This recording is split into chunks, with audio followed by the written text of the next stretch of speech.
militarism in the Caribbean. I would like to begin by thanking our presenters this evening, Dr. Jeb Sprague, who is here with us, Ms. Maud Jean-Michel,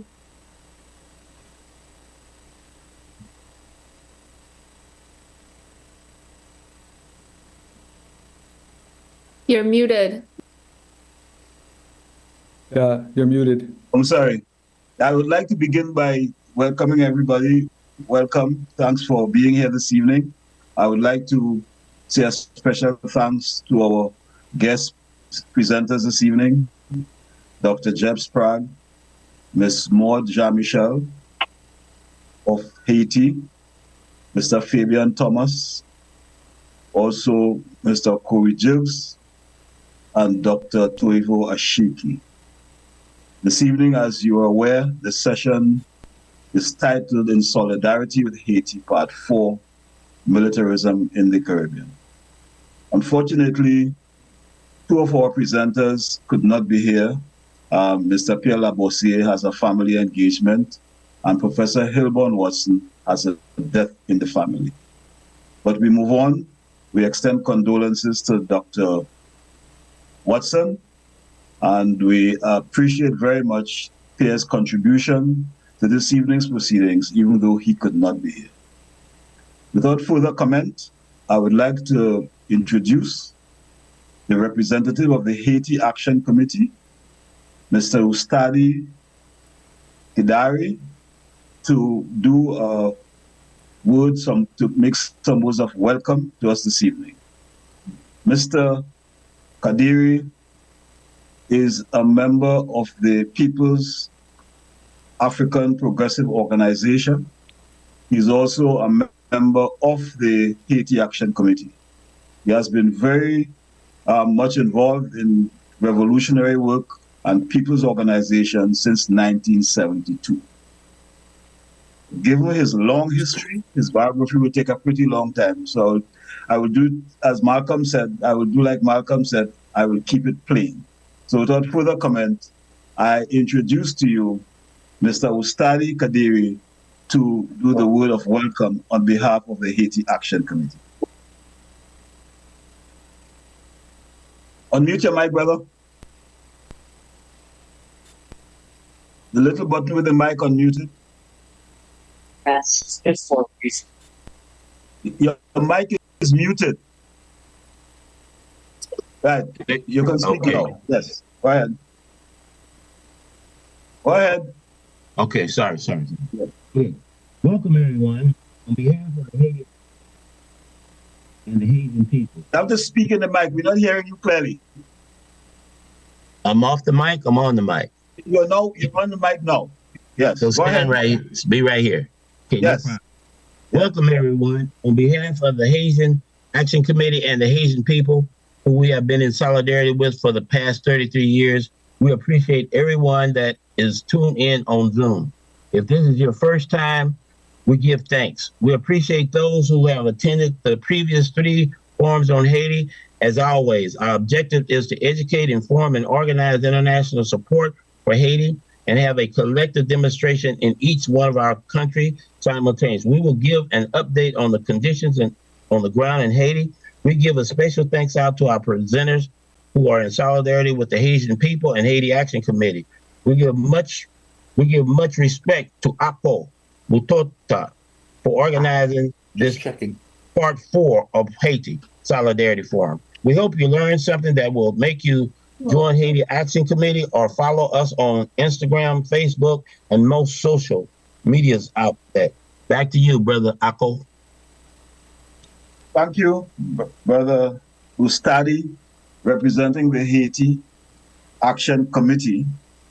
And as I indicated before, the session this evening is titled In Solidarity with Haiti, Part 4, Militarism in the Caribbean. We have been hosting these events because we are very concerned that the situation in Haiti is not very much covered in the media. And the country of Haiti is very marginalized as a result of the media marginalization. We also are doing this, we also are doing this event because there is what you may call a lot of misinformation circulating about Haiti. A lot of misinformation. In fact, it is not only misinformation, it is a disinformation campaign. And as I indicated in an interview earlier today, it reminds me of the time when we had what is called the COINTELPRO program. You are hearing a lot of people from the left, a lot of people from the right, a lot of so-called Pan-Africanists who are promoting people in Haiti who are part of the problem. And this is because, one, the lack of information and the disinformation campaign is trying to spin a particular perspective on Haiti. And so it is very important that sessions like these occur on a regular basis. In addition to the situation in Haiti, we are also very concerned about the increased militarization of the Caribbean. Just recently, the government of Trinidad and Tobago signed a SOFA status of forces agreement with the United States, and also the government of Guyana did the same. Now we do know that when the US military is involved in anything, it has nothing to do with anything that is good, positive. It is always extremely negative. As one farmer said, when the US military comes to the Caribbean, it is not to plant cassava and corn. So we must be very much cognizant of that reality. So this evening, we will share some information on that, and we also will share some information on Haiti. But before we do so, there is a brother from Jamaica who asked to be part of this event by doing a presentation. He has a poem, and I would like to now introduce him. So it is best if he introduces himself. And so his poem is called Yele, and I now introduce Mr. Fabian Thomas to present his poem called Yele in tribute to the Haitian people. Thank you. Greetings and salutations, everybody. Mother Earth rumbled in response to the words heaped upon you. Epithets added as if part of your name. Poorest nation, cursed by God, voodoo capital, Satan worshippers. She churned, remembering the forgotten Bookman and Louverture, first independent nation in Latin America. Bondage repugnant, irritant to your spirit, toxin rejected by your blood, you punished with 2 Duvaliers, Tonton Macoute, 100 years of reparations to France. She coughed, choking on injustice, aftermath of embargoes and deforestation, gasoline neckties stuck in her craw.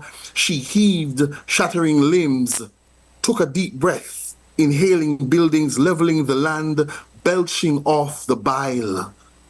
Mother Earth shifted. When she settled, the smell of death hung thick everywhere. Then hope rose resolute. Memories were jogged. The indefatigable Haitian spirit sprang up from amidst the rubble and danced, shouting, Yele! 11, 14, 17 days buried, yet alive, we will not go quietly into the night. With amputated limbs, broken hearts and homes, we will not give up.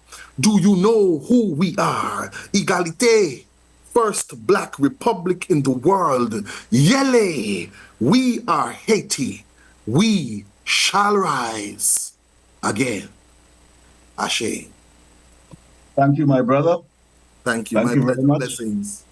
And thank you for volunteering to make your contribution in solidarity with the Haitian people.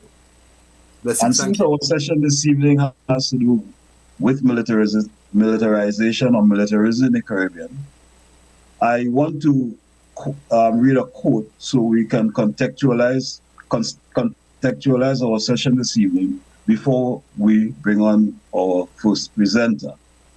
And the quote is, and I will tell you who issued this quotation. It's a little more than a quote. It's a little passage from a book, and I'll tell you the name of the person who wrote it. And it says I spent 33 years and 4 months in active military service. And during that period, I spent most of my time as a high-class muscle man for big business, for Wall Street and the bankers. In short, I was a racketeer, a gangster for capitalism. I helped make Mexico and especially Tampico safe for American oil interests in 1914. I helped make Haiti and Cuba a decent place for national Citibank boys to collect revenues. I helped in the raping of half a dozen Central American republics for the benefit of Wall Street. I helped purify Nicaragua for the International Banking House of Brown Brothers in 1902 and 1912. I brought light to the Dominican Republic for the American sugar interests in 1916. I helped make Honduras right for the American Fruit Company. I brought light. I helped to see that if that Standard Oil went on its way unmolested. Looking back at it, I might have given Al Capone a few hints. The best he could do was to operate his racket in 3 districts. I operated on 3 continents. War is a racket. It always has been. It is possibly the oldest, easily the most profitable, surely the most vicious. It is the only one international in scope. It is the only one in which the profits are reckoned in dollars and the losses in lives. This was a quote written by General Smedley Butler. It was from a book by General Smedley Butler. War is a racket. It has always been, and it is possibly the oldest and the most profitable. And so this is the context in which we want to have this discussion this evening. The increased militarization in the Caribbean and the continuous use of the military I know that. to the interest and advancement of the Haitian people. So with that in mind, I now invite our next speaker and our first presenter, Ms. Maud Jean-Michel of Haiti. Ms. Jean-Michel is an organizer in the Haitian diaspora. She's also a radio host and has done significant work advancing the cause of Haiti and its people in the diaspora. I now introduce to you Ms. Maud Jean-Michel to present to us on the situation in Haiti. Ms. Jean-Michel. Thank you so much, Akko, and I have to thank you on behalf of my Haitian sisters and brothers. And you know what's going on in Haiti, and the reason why I have to thank you so much. You just said that what's going on in Haiti is not being covered.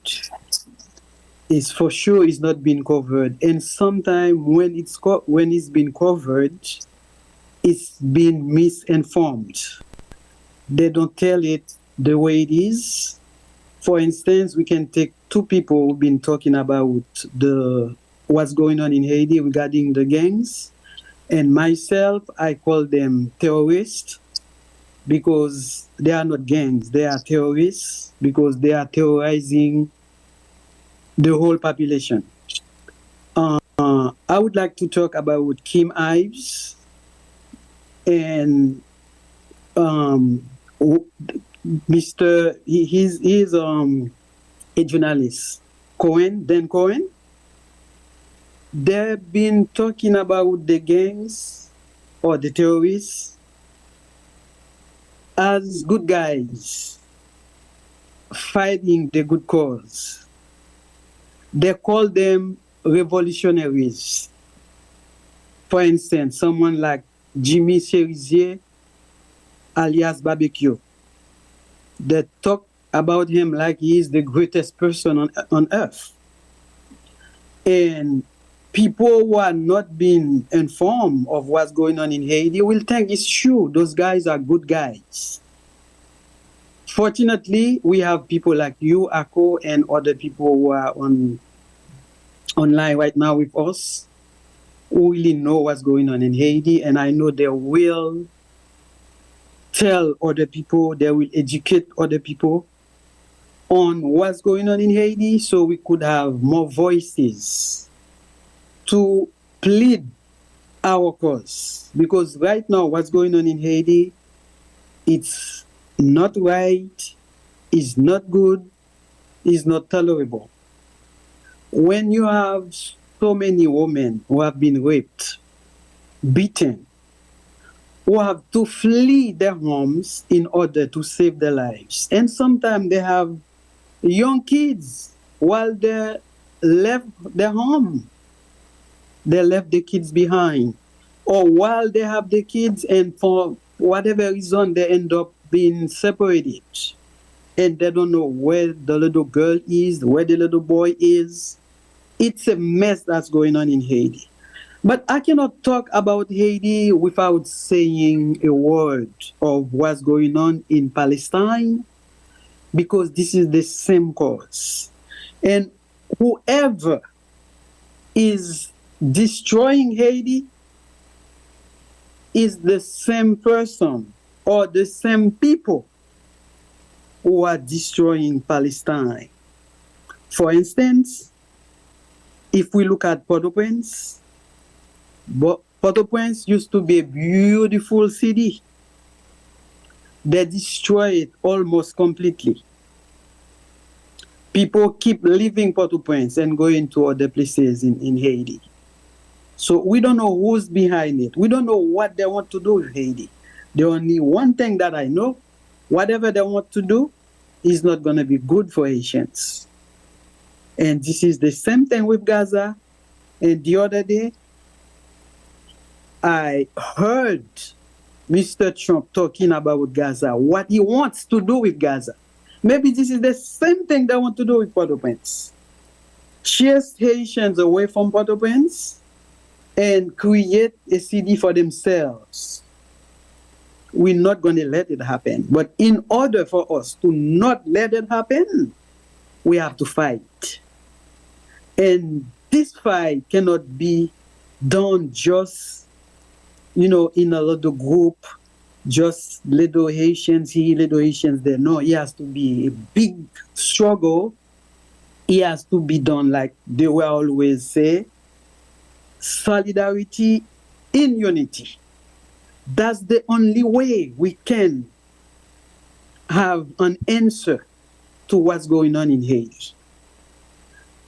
And another thing that they don't tell us about what's going on in Haiti, they refuse to let us know that the American government got a lot to do with it.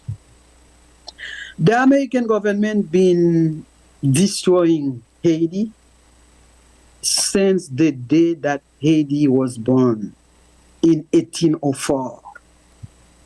There was an embargo on Haiti from 1804 to 1862, almost 60 years.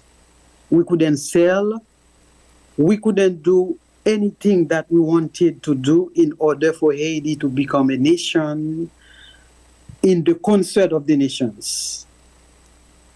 Besides that, United States did that. But friends, in order to recognize our independence, they demanded for the new nation to pay them reparation because the colonizers lost Haiti. For more than 100 years, Haiti had to pay that money. So we can see what's going on right now in Haiti. It's not something new. It's something that started since 1804 or even before that. We could say since Columbus landed in Haiti in 1492. The bloodshed hasn't stopped yet. But we have to find a way to stop it. We have to find a way to help my Haitian brothers and sisters to live in Haiti without fleeing Haiti. Just like Biden did when he came with that humanitarian thing We had so many Haitians who left Haiti. Right now, they have to go back because we know Trump going to deport them. So we don't want a white savior. We want people who look like us, or other white people who feel our pain, who know what it is to run away from your homeland. It's not that easy. Imagine you grew up here in the United States. The only language that you know is English. You don't speak French, you don't speak Creole like me. And out of the blue, someone just came and took over your home, and then you have to flee to Mexico. How are you going to feel? Because when you go there, you have to learn how to speak Spanish. You have to learn how to go about your ways. You have to learn how to find a job. It's not that easy when you leave your home. People think that when you leave your home, it's a joke. It's not a joke. And then who is happy home?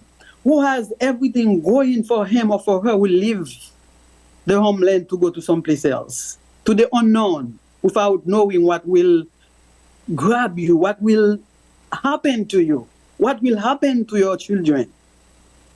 So we need our sisters and brothers to stay home, to live in peace and harmony, to raise their children the way they want, the way they feel like it's okay for these little kids to be Haitian in their own body, in their souls. This is what we need right now. But in order to do it, we need unity. We need solidarity. Otherwise, it won't be done. And this is the reason why they divide us. Because once they divide us, they can conquer us. So if we stay together, we can do it. That's why we say l'union fait la force in French. That means when we are together, we become a force. But if we keep dividing ourselves in little groups, we won't be able to do it. So today I'm begging you, my friends, please educate yourself first on what's going on in Haiti. And once you feel that you know enough, go out there, educate other people. Let them know what's going on. Of course, we got some Haitians who are guilty of what's going on in Haiti. They are complicit as well. But the mess is not Haitians' mess alone. We have, like I just said, France, Canada, United States, and other countries that want Haiti to be the way it is. Same thing they're doing in Congo. Because when you have wealth, you have resources, they want you to fight among yourselves. So while you are busy fighting, it's better for them because they can steal, they can take whatever they want. Who's going to see them while they're doing it? Because we are busy fighting, we are busy doing things to save our lives, we are busy looking for something to eat because we are hungry. So when all these things are going on, who has time to check on the thieves? No one.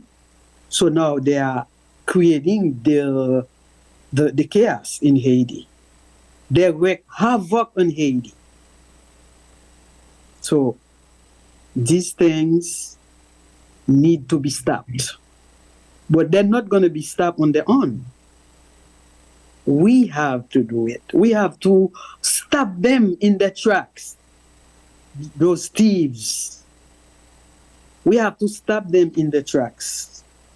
They know why they're doing this in Haiti and all over the place, all over in the Americas. But today, luckily, we have more people who are awakened, who can see who are our friends and who are the enemies. Before, we didn't have so many people. But today, we do have some people. We need more. But we think we have what it takes right now to to fight the good fight. So please, what's going on in Haiti is very painful. It's, I don't even know how to describe it. That's how painful it is. And it's not, you know what's so sad about it? We have 10 departments in Haiti. It's only 2 of them we have what's going on. The other ones, they are very peaceful. But when you are in Port-au-Prince, like I have a friend who lives in the south, it's a beautiful place called Port Salut. Beautiful sea, beautiful beach. It's beautiful. But when you are in Port-au-Prince, you cannot go to the south because the place called Matissan or Carrefour, the terrorists just took those 2 places over. So you cannot drive your car or take the buses to go to the south. So now there is a big business going on in Haiti right now because people cannot drive to go to the south or go to the north. So some rich people from the Haitian elite, very corrupt. So now they have planes, small commercial planes, to go to the south or to the north. And then what they do, before all this nonsense was going on, it was only $50 to go if you want to go to Lekai. Right now, it's almost $300 one way. Almost $300 one way. So that means it's more expensive to take that little plane to go to the south than going from Florida to Haiti. Now, you can tell how much money they are making. So let's say now I am in Florida, I want to go to the south. I have to take the airplane to go either to Cap Haitian, because right now the airport in Port-au-Prince, the American government just shut it down. So now when I get to Cap Haitian, I have, beside that I pay the fare from Florida to Cap Haitian, but now when I reach Cap Haitian, I have to pay. I don't want to mention that airplane because I don't want to give them free commercial, free advertisement, but I have to pay them to take me to the south.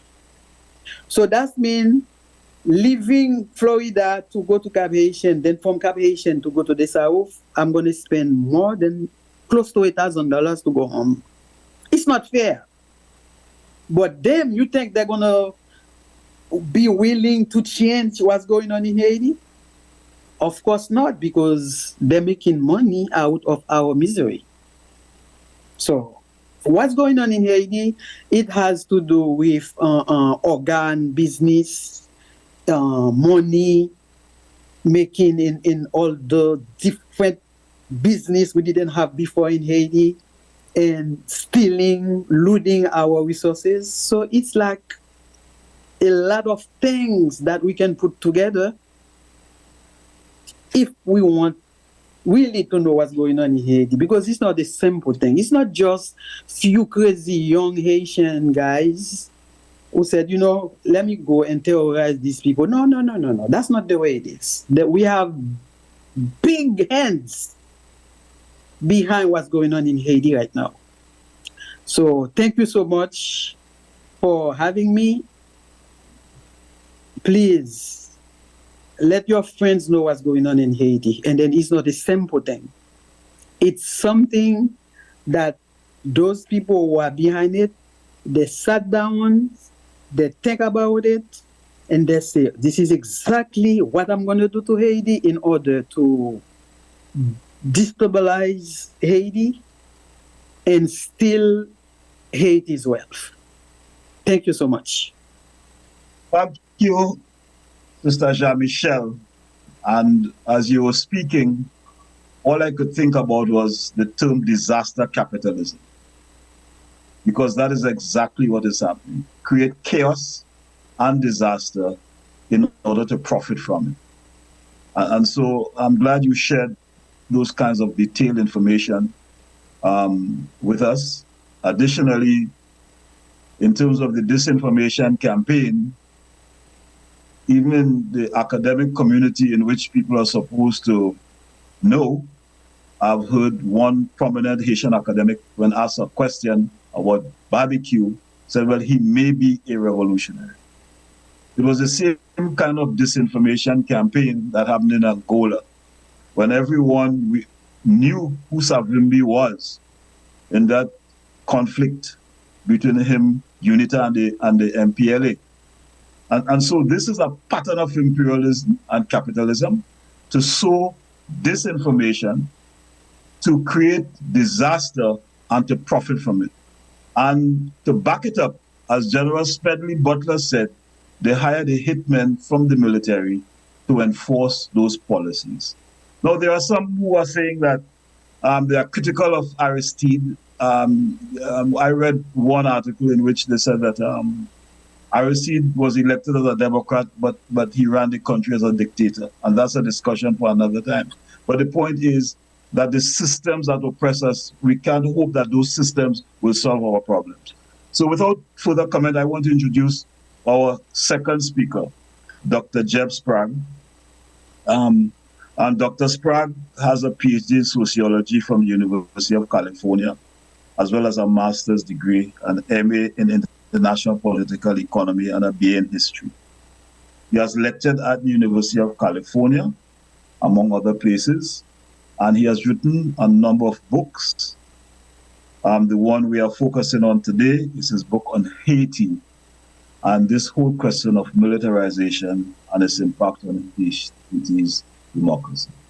Without further comment, I now introduce to you Dr. Jeb Sprague. Thanks so much. I really appreciate it. And thanks to the previous speaker and the next speaker. And it's a wonderful dialogue that you do here with your fourth now on Haiti in the contemporary. So I wanted to start by saying that history does not repeat itself, it rhymes. Prior to something becoming fully formed, it takes time to emerge. And I want to think a little bit about Vivre Ensemble and the emergence of this, what I see as a sort of a proto-paramilitary organization, a paramilitarism in emergence, and think about that with the rise of the Tonton Macoute in the early 1960s. During Francois Duvalier, during his first, or when he was elected initially in 50, I believe 56, 57, and in the late 50s, there was a group known as the Kagula, the hooded ones, who were known for going out and attacking critics of his. There was a woman named Miss Rimpel, a very famous Haitian journalist that was gang raped. And there was this sort of emergent process of these groups working in line with his political movement that also had its own sort of ideological apparatus as it emerged into this coercive force, working closely with the U.S. empire to really, as the Cuban Revolution happened in 1959, they worked on creating these strongmen in different parts of the region.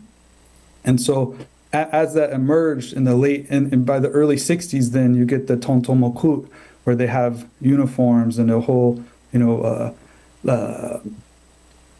is his name? Laguerre, I think it's, let me see, Michel Laguerre in his book in the early 90s, The Military and Society in Haiti. It gives a very, even though I think he later went on to support the coup against Aristide or the demonization campaign. If you look at his book in the early 90s, it's a fascinating book where it does this detailed ethnographic look at the Tonton Macoute and how they existed in different neighborhoods with 2 or 3 different bases and the recruitment and the sort of cutthroats and people that they brought in under their umbrella, and over time fully formed into this coercive apparatus, working close with the police and the military at the time, and becoming so feared, across the country. So if we think now about up to the present with Vivre Ensemble, history doesn't repeat, but it rhymes. So it's a different, politically, economically, Haiti is very different than it was in the late 1950s. The rise of the global economy, the digital world, a huge amount of remittances coming into the country, and so many people depending on their survival upon those remittances. The role of the narco trafficking with cocaine flowing, the big vein flowing up through northern Colombia into Florida. So it's a different situation. But we see into the 80s and the 90s, and up in recent decades, how the narco trade had such a corrupting influence on security apparatuses in the country. We know this through Freedom of Information Act documents, the way in which, like, police chiefs, there would be internal fights over who would, control the points of trafficking. And I think what we see now with Vivre Ensemble, and there's so much evidence to support this, working with different corrupt wings within the police, within the government. There's the evidence is piling higher and higher. There were people close with Gary Conny, with Martelly, with Jovenel Moïse, so many different government officials, like this woman Magali Habitant, who was in charge of a sanitation department, who was just caught recently funneling money to some of these emergent paramilitary groups connected with Vivre Ensemble. I think just last week, a judge issued a warrant for her arrest, which is probably a long time coming. So surprisingly, there still is a segment and branch of the police that, will still want to fight against these paramilitary criminal organizations in the country. So even though, and I know in my book, I focus so much on the U.S. ties and intelligence and paramilitary leaders, we have to keep in mind that this whole time, day to day in the country, the Haitian people are resisting, not just in Port-au-Prince, but around the country. Protests, popular opinion, small business people. It's in the countryside, throughout institutions. There are people in these different branches of government that they see what's going on. They see the type of corruption and their resources being wasted. So it isn't like on day to day. This is a constant battle for the people of Haiti and the country, and their survival. So I think when we look at when we look at just the last few years, we see an attempt then to try to reproduce a coercive force in the country, but it hasn't fully formed, like with the Tonton Macoute, because of the crises, of the inability to for first Tête Calais and then Jovenel Moïse's group to really solidify their sort of political hegemony over the country. So with the assassination of Jovenel, and then that prison break last year and a few other prison breaks, we see, the way I look at it is, we see very much a crisis of legitimacy in the country. And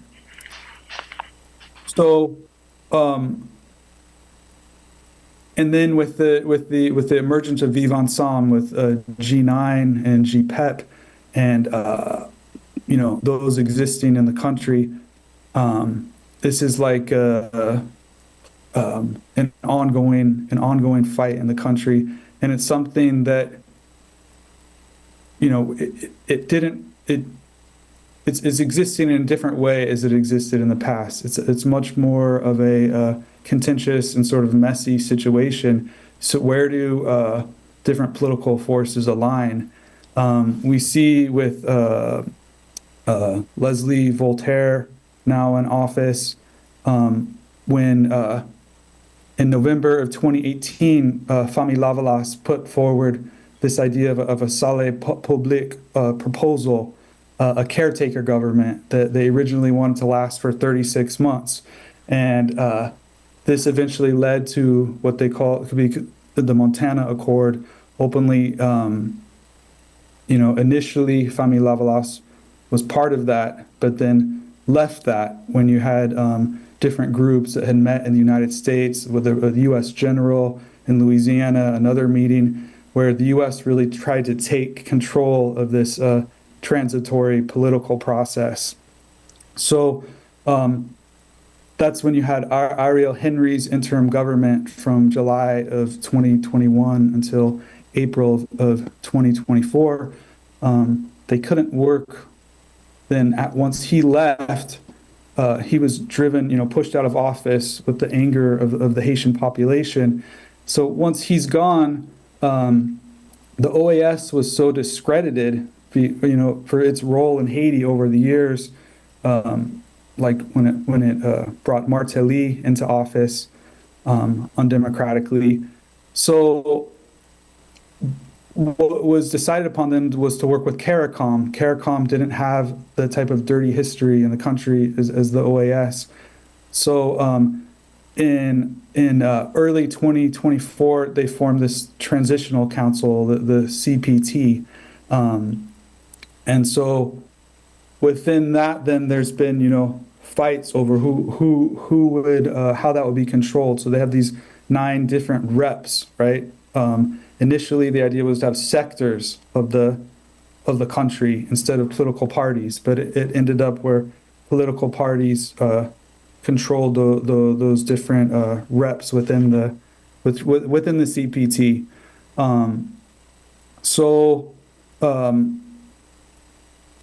Recently, you had this real strong case of corruption around banking with, I think it was the Petit Dessalines, Maurice Jean-Charles group, and the PHTK, Claude Joseph's group, where they were really caught up in blatant corruption. I think there's like $1 million that they were trying to get paid out. So you can read about that. So every, I think it's every 5 months, there's like a shifting presidency, or not a presidency, sorry, like there's I forget the exact term, but it's the sort of caretaker presidency within that gets shifted. And so I think it was in November where Leslie Voltaire took over that. And so this is also coming at a time, right, where Trump is coming into office and threatening to deport Haitians in the hundreds of thousands. And Leslie Voltaire is from the Famille Lavalas party. Even though he's probably from the more conservative wing of the party, he's also taught in UNIFA, the University of the Aristide Foundation. And even though he had taken part in the Council of the Wise after the coup in 2004, which a lot of Lavalas militants, would not accept, that, what Leslie and Yvonne Neptune taking part in that. I think over the years, Leslie's proven to be, he's not. No one has charges of him about corruption. He's involved in, designing houses and buildings and things. So I think he was seen as like a credible person by the international community. So he was sort of allowed into heading this up. And I heard someone earlier mention the trafficking of human organs. And I think Voltaire recently spoke out against that. He only has, I think, a few more months in there. And so the issue now is how do, these sort of non-corrupt parts in areas in the Haitian system, how do they work with the Haitian people and have any friends or allies abroad? How can they put a clamp down on the violence? How can they stop the spreading, the shift from these sort of informal paramilitary groups? How do they stop that into becoming an actual, like, full-scale paramilitary apparatus, alongside maybe a returned Martelly or some sort of neo-Makut coalition? So that's something to talk about. Vivant Sam is saying now that they want Guy Philippe to be president. There was a major Vivant Sam figure that's talking about that. I mean, there's a lot of evidence suggests recruiting like children, or very young men to fight in their groups. And I don't think you should be fooled. People shouldn't be fooled about the rhetoric about Vivant Sam. There's no sort of vanguard party structure holding people accountable. It's not a revolutionary guerrilla army. It's basically groups involved with a lot of criminal activities that protect each other's backs. And even if, one or two of the groups does some good work in their neighborhood to help people, they're still working right alongside, major killers, kidnappers, people committing large-scale massacres. So I think even in something like, people have tried to undermine or say that the La Saline, the massacre, that never happened, which you don't have to go to RNDDH to look at the evidence for that. The Haitian courts, it's like well documented. So there's a lot of, like you said, a lot of misinformation, disinformation about what's going on inside Haiti. But, no matter what the U.S. empire does, no matter what its proxies on the ground do, they can never win the war. They can have small battles they win, but they're always day-to-day Haitian people know what's going on the ground. They don't have to be, bought into some, line pushed by Chris Hedges or others discussed earlier. I think, thinking about the future then and coercion in Haiti, that's something that we have to talk about and look at the sort of ideological project around that. What are, Martelly and Lamont and these groups that around the right wing in Haiti and their allies abroad? What are they pushing, on YouTube and social media and in Haiti? What is the agenda that they're pushing, and how can that be countered? So thanks so much. Thank you, Dr. Sprague, for your presentation. And let me state again that I do not believe that the situation in Haiti is a simple situation. It is a very complex situation. But what I do know is that the point of origin for this current crisis is the point at which the democratically elected government of Jean-Paul and Aristide was overthrown. And so we, in any solving or understanding of this problem, you have to begin at that point, but we will discuss more of this in the question and answer session. I see someone's hand up there. There'll be a question and answer session you get to ask us. So in moving to present our other speakers, I will now introduce Mr. Gilkes from the Republic of Trinidad and Tobago, who's an independent researcher and who was of a former member of the security services in Trinidad and who has studied the issue of militarism. He's also very much involved in cultural activities related to carnivals. He's very diverse in terms of his views and his activities. So I now introduce to you Mr. Corey Gilkes, who will present to us on militarism in solidarity with the people of Haiti. Brother Gilkes. Thank you and good evening. Permit me to share my screen.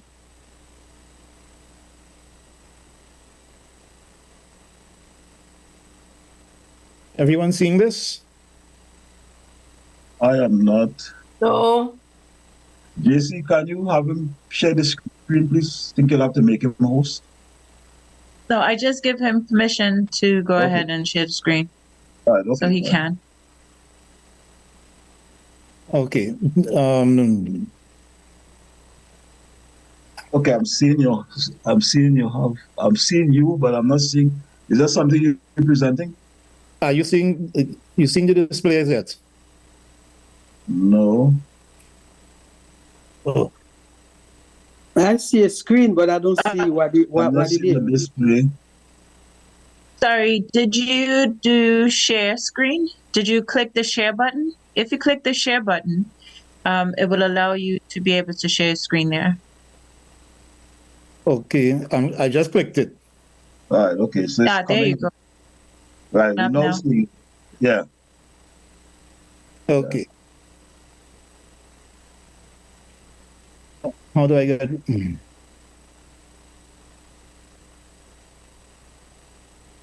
still Someone will not need to walk him through how to share his screen.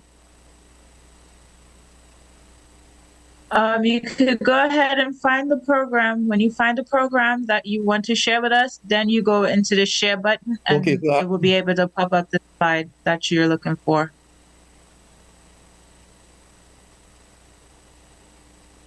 Or are you talking about at the bottom center of the screen? There should be a share button that looks green or yellow at the bottom of the screen on the Zoom. All right. The time's wasting, so I'm going to have to wing this.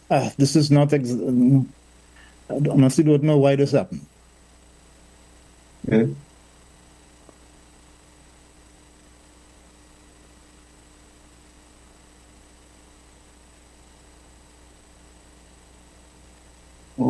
Okay, are you getting through with it?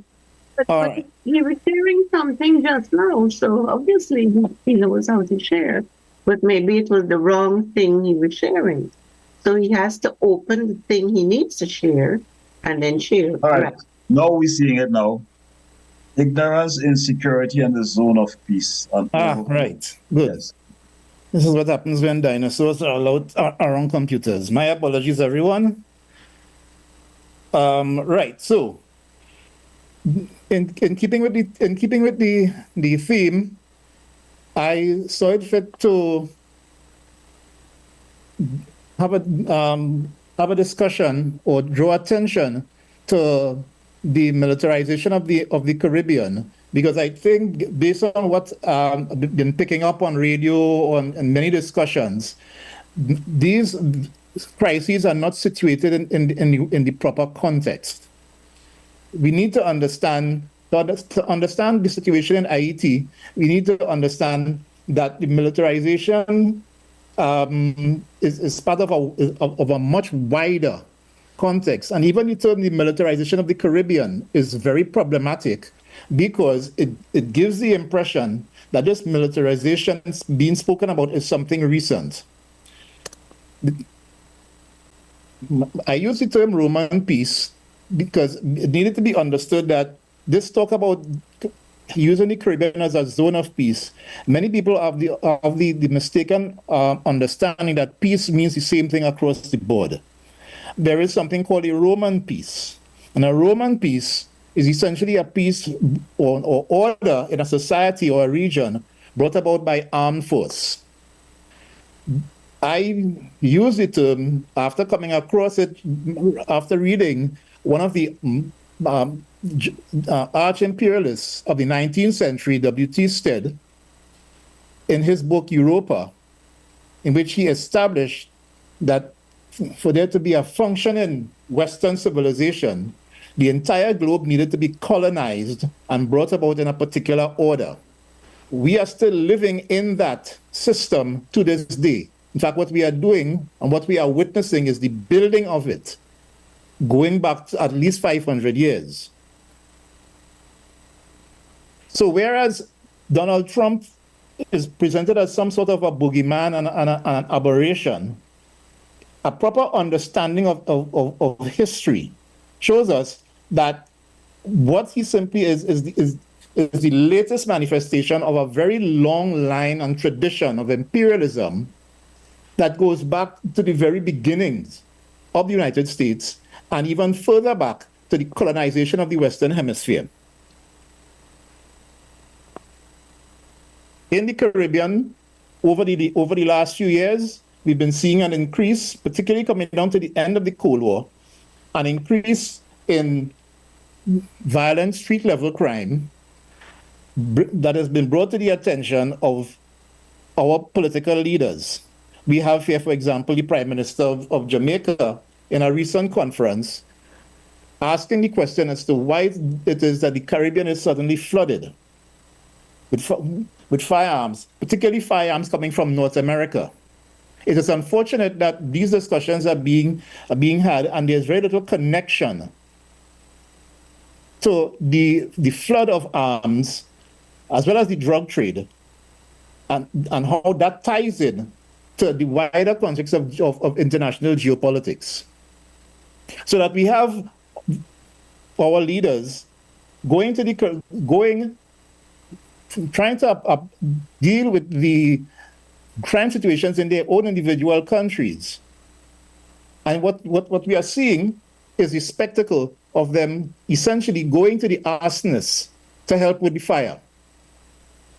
So we don't know, we can't say at this point who is advising whom, but this is what happens when political leadership makes decisions without proper understanding of the history and the nature of what is going on in their individual situations. This man's book should be required reading.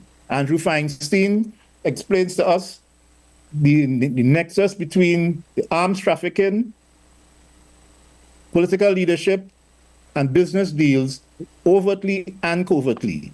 All of this is very serious when you consider the implications of how it destabilizes the country, the democratic process, and things like organized labor.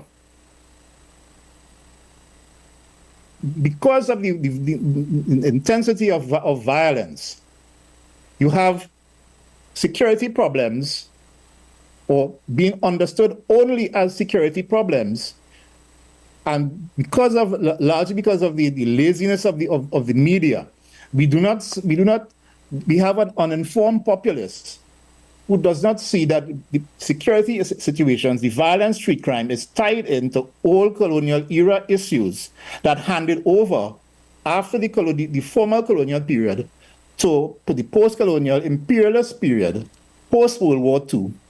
And the social problems that they live in every day is very much tied in to the geopolitical situation. And so because they don't understand that, they put pressure on the relevant leaders to make decisions to secure themselves, their property. I fully understand this. However, because it is being done from a militaristic perspective, we don't understand that very militaristic approach is what leads to an escalation in the violence and then presents conditions that invite an even greater armed response from other actors who have no loyalty to our sovereignty. So we talk about the militarization of the police, and what I'm trying to argue here is that this militarization of the police is a misnomer, because at no point in time in the history of the Caribbean, from the 1500s to the present, has the police or any armed force, any security force, not been militarized. So we have this idea that upon independence, the colonizers simply left, packed up the bundle, and departed for us to run our societies. This is not at all the case. That's why I use this cartoon here. This this could be replaced by a cartoon from Jamaica or from Haiti or from Dominica. It doesn't matter. The same thing applies. You have a mineral-rich region strategically located by major shipping lanes, and the old colonial powers have always intended to maintain control of this region one way or the other. All they simply do is to adjust according to the mood on the ground, the agitation and the activism, and they adjust accordingly. I'll skip through that for the interest of time. However, we need to understand that the people who we appeal to, the people who we look to for guidance, people who we look to for assistance, if we read their literature, if we study the philosophy behind their domestic and foreign policies, we'll know that all this talk about independence and sovereignty, rule of law, international law, and the new buzzword, the rules-based international order, which is totally meaningless. All of these are just smoke screens to facilitate an imperialist agenda that has not changed from 500 years ago to the present. These cartoons here, talking about the Monroe Doctrine, which is buttressed by the Roosevelt Corollary, gives you an understanding that in the U.S., regardless of whether it's Democrat, whether it is Republican, the foreign policy has not changed. It is about acquiring resources, strengthening and reinforcing and extending geopolitical influence across the entire globe. Sovereignty is irrelevant, even if it means disregarding the sovereignty of their own allies who happen to be the old colonizers. This talks to the contradictions that exist within an imperialist system, a capitalist system. George Kennan, in the one of the fathers of Russian containment, who lived to see the expansion of NATO even after the breakup of the Soviet Union, put it as best as he could in the famous long telegram, in which he spoke about after post-war United States, the need to expand their geopolitical influence, their capture and holding of resources, and that we need to understand that at some point in the future, we need to dispense with all these rhetorical discussions and talks and so on about rule of law, democracy, and so on. And the only thing that matters is raw power, straight power concepts, as he called it. The less we are hampered by idealistic slogans, the better. My argument is that we are living in that period at this point in time within the Caribbean, and the Caribbean itself, from the 1500s to the present, has always been the center of all these experiments, these colonial and imperialistic experiments that were then sent back or sent to their own countries or to other colonial regions. And in the furtherance of that, as we see by this photograph here, the U.S. has a very long history of interfering with democratic processes, not only in Haiti, but even here in Trinidad. It has also happened in Jamaica, it has happened in Cuba, it has happened all across the Caribbean. Because according to historian Gerald Horne in his book Cold War in a Hot Zone, the Federation of the West Indies was never favorably looked upon by the United States, and they have been always either actively or secretly looking to undermine and compromise it. And that is not only limited to governmental policies. Non-state actors, mercenary groups also function in the Caribbean as they have always functioned for the last 500 years. In this instance, you see a photograph of an arms cache that was seized after a white supremacist group based in the United States attempted to overthrow the government of Dominica in 1981. This is only one such case of a number of instances of this happening in many parts of the Caribbean.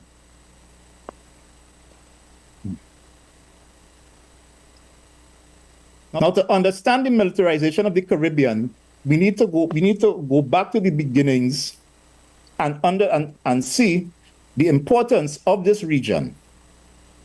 The people who colonized this region came from regions that were poor in resources, poor in labor, and sought to develop that by taking other people's own, their labor, their resources, their lands. You compare this quote from Richard Hakluyt in 1547 to this quote by President Woodrow Wilson, the father of the League of Nations that morphed into the United Nations, that later, and who himself had close ties to the Ku Klux Klan. So you get an understanding here that the only agenda here really is about capturing resources and opening the way for foreign markets. But he himself is following a precedent that goes back all the way to Thomas Jefferson. So the idea that the United States is looking to dominate the Western Hemisphere, as you can see by this quote, goes all the way back to the very beginnings of the United States itself, in which there was an expressed desire to one day extend their borders all the way to the southern tip of South America. And if we argue that that is simply an historical event and is not relevant now, keep in mind what is written here that came out of the September 11, 2001 Commission, in which it was pointed out what a lot of us here already knew, that as far as the United States is concerned, their borders extend to the entire planet, regardless of what international law that they themselves had a hand in drafting says. And the arrogance in which they go about it needs to be understood and needs to be put in its proper perspective. Because when we argue, even though we can argue that we are a sovereign nation, Haiti is a sovereign nation, Venezuela is a sovereign nation, and so on, at the end of the day, because the only thing that is valued is raw power, and the need to take other resources for other people's economies to exist, justify the philosophy of their politics posits that they and they alone have the ability to capture and seize resources and make full use of it.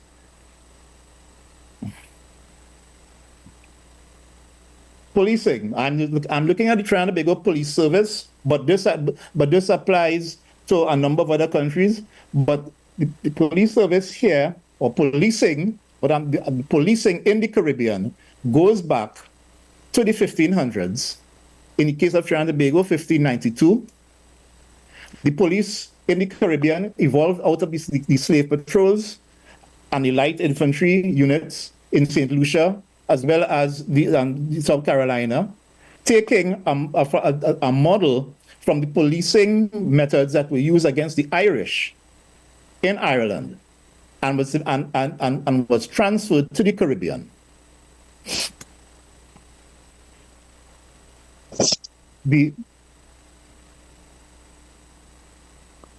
This here, even though this was written in 1774, pretty much outlines, somebody needs to mute their mic, outlines the culture of policing that the BBC spoke about in a documentary about 4 or 5 years ago, with regards to the way in which police approach suspects. And when I say police, I'm also including the Trinidad and Tobago or defense forces. Most defense forces, most police forces and police units in the Caribbean, if not all of them. And this also applies to parts of Central and South America, which are settler colonies, serviced by the plantation societies here in the Caribbean. Most of these security forces were developed not necessarily for traditional defense, but for defense of capital, of the elites against the people, the working classes. And to justify the use of force, including lethal force and psychological violence in the form of depressed housing, barrackyards, ghettos, slums, you have certain ideas about the mindset of working peoples, enslaved peoples, indentured servants, even poor whites. And this transferred into the culture of policing and military and naval forces from that time to the present.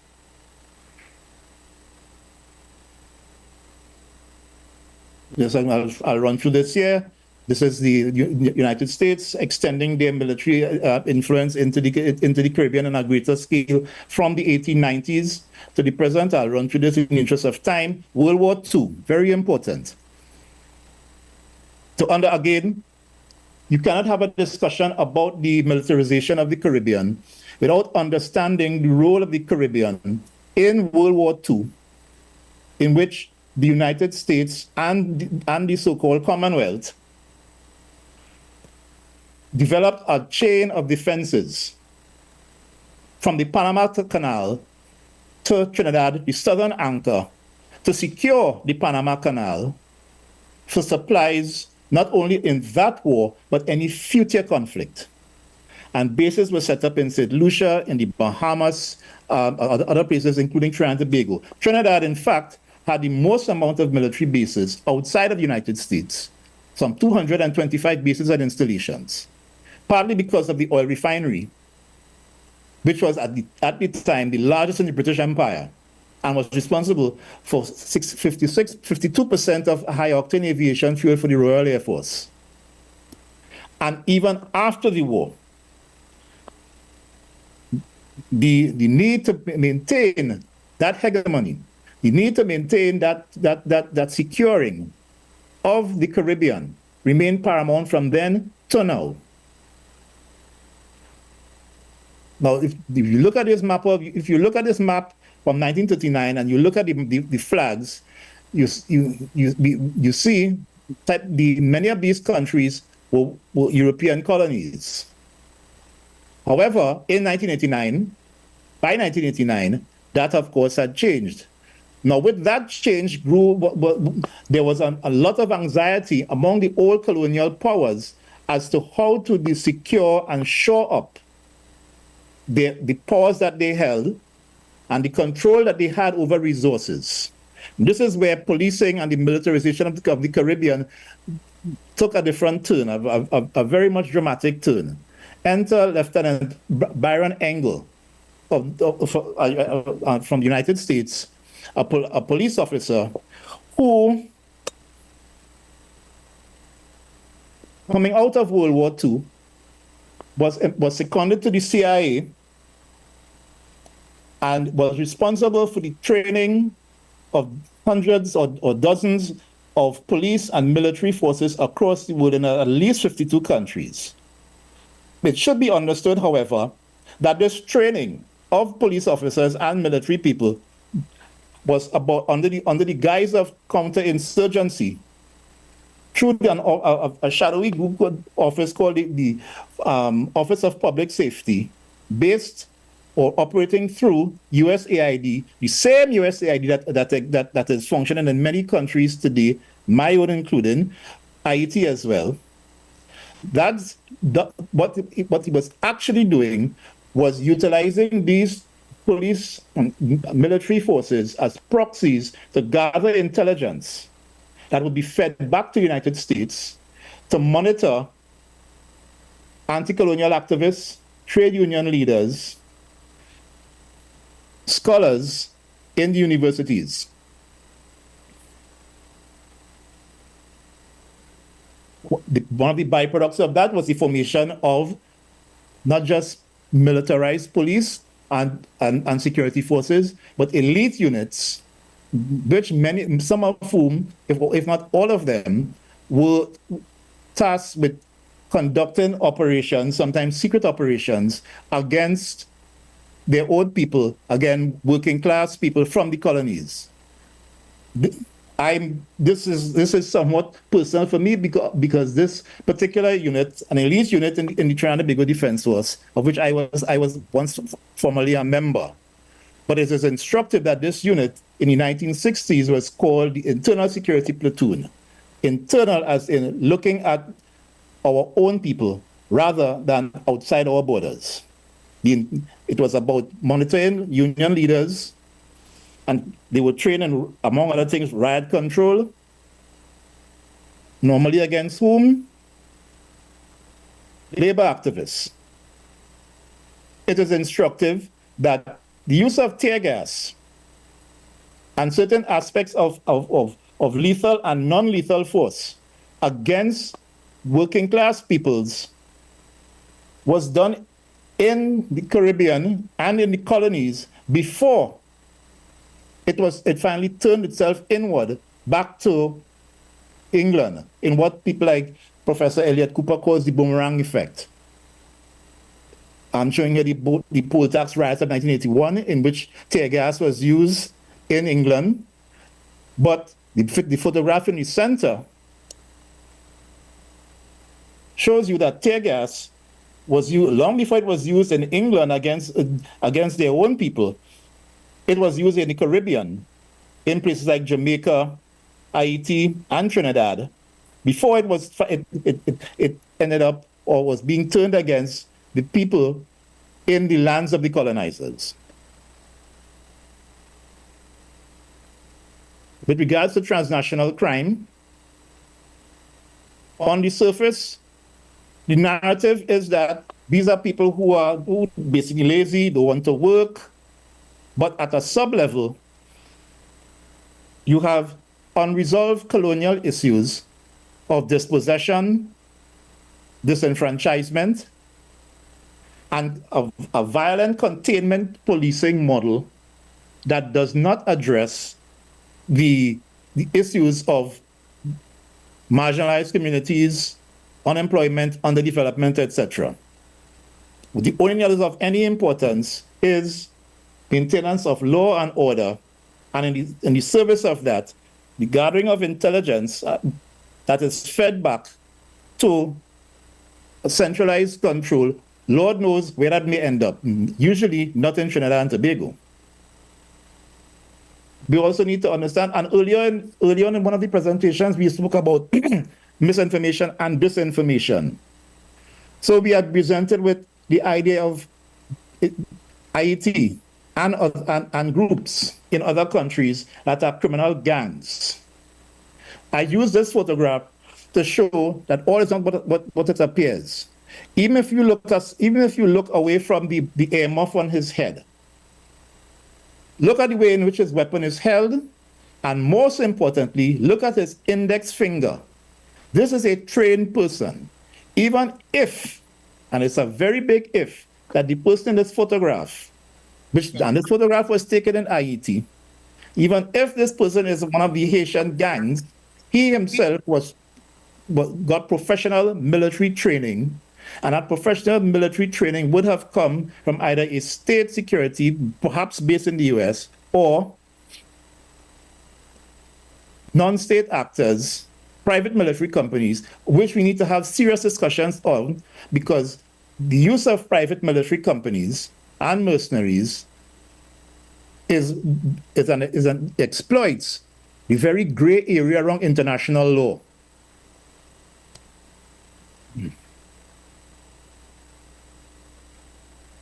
I'll skip through this. The dirty war. Why do I... Again, militarization of the Caribbean must be understood in the wider context of the militarization of the Western Hemisphere, and the use of violence, physical, psychological and economic violence, in order to maintain imperialist models of extraction and wealth concentration in subjected areas that were traditional colonies going back 500 years. Most importantly, in certain individuals, such as this man, and the reason why I use him, I have him, is because I said earlier that it doesn't matter which administration is in office in the United States, the foreign policy remains the same. He is an embodiment of that. This is Elliot Abrams.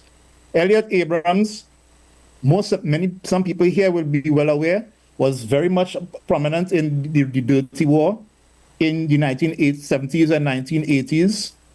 He resurfaced recently in 2016 in the first Trump regime.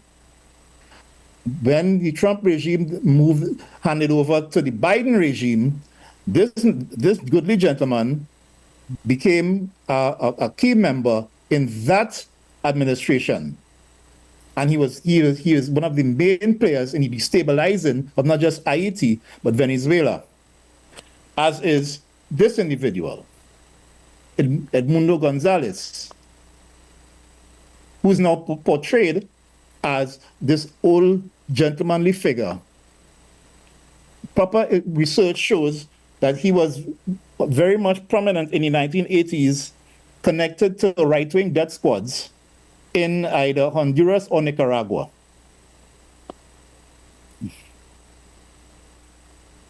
And the drug war that many Caribbean countries are caught up in has its roots not only in World War II, but also the network that was set up in Vietnam, in which opium and other narcotics were funneled from Southeast Asia to the Americas, and from the Americas to North America, where the demand is high even to this day. Now, the relevance of this is because this year, recently we have seen yet again the accusations leveled towards Venezuela of being a major exporter of narcotics. And I expect to see in the coming weeks, coming months, moves made, perhaps militarily, to clamp down on Venezuela. But if you look at if you look at this map, and this was gathered by U.S. official sources, the bulk of the narcotics that enter into the United States, some of it going through the Caribbean, but the bulk of it does not come from Venezuela, but a country that up until fairly recently was an ally of the United States. Yet it was not reflected in the media. We need to be very critical of these little fine details and point them out when they arise, particularly since our media is at best sycophantic stenographers of anything that comes out of Washington and Wall Street, and simply cannot be relied upon to provide proper information or analysis. Case in point. And the book to the right is what I highly recommend, because as we are discussing the militarization of the Caribbean, and we are seeing what is happening sometimes in our own streets, we may very well see and be party to an escalation in that crisis and the violence that accompanies it. And questions need to be asked about the role of multinational corporation, ExxonMobil being only one, in the stoking of all conflicts and all disputes between sovereign countries, in this case Venezuela and Guyana. And the use of the media to portray people like Nicolas Maduro as a mini imperialist, when if you read that book to the right and you go through the archival material which it is teeming with, You see that the 1899 case, there was so much scandal around the decision that was made that it beggars a public examination of the entire crisis. But let's move on in the interest of time.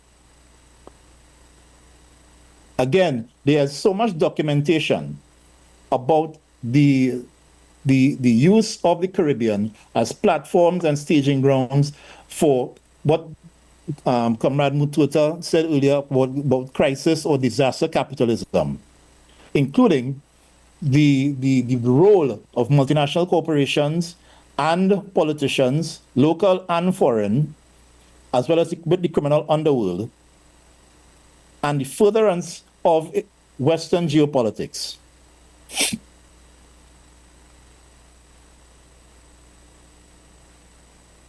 These are all reports that give you an indication of how old or how far back this crisis goes. This is nothing new. There's absolutely nothing new about this here. So we need to make the connections between the past and the present, and how wide it goes. I fully expect to see, I would not be surprised to see, that some of the weapons and weapon systems that were sent to the Ukraine in the proxy war, the US proxy war against Russia, not only turning up in Africa where they are already, but we eventually will find their way across into the Caribbean. We need to make demands on local governments to put pressure on the relevant authorities to trace the manufacturers, the sources of this material. To wrap up, what do we need to do? Address colonial issues. We also need to make use of our own security services and redirect them in the service of the sovereignty of this region. And there are in existence a number of law enforcement and intelligence agencies that exist within the Caribbean that are highly professional. But although from what we're hearing in the news now, that is up for debate. But then this is what happens when the politics is allowed to influence. However, the point is that there needs to be a unification of history, the role of history with current events, and how that redirects law enforcement in Caribbean countries to safeguard our sovereignty and not necessarily the interests of old colonizing and imperialists. So I'm going to wrap up here. Simply, again, just run through. These are some of the agencies, multinational corporations in question. The symbol in the center is of that of the U.S. Council on Foreign Relations, a think tank that goes back almost 100 years and is responsible for a number of policies. And many of the conservative policies that are translated into militarized decisions come from organizations such as this. We need to be made more aware of the existence and functions of these agencies and the connections they have to other corporations and agencies.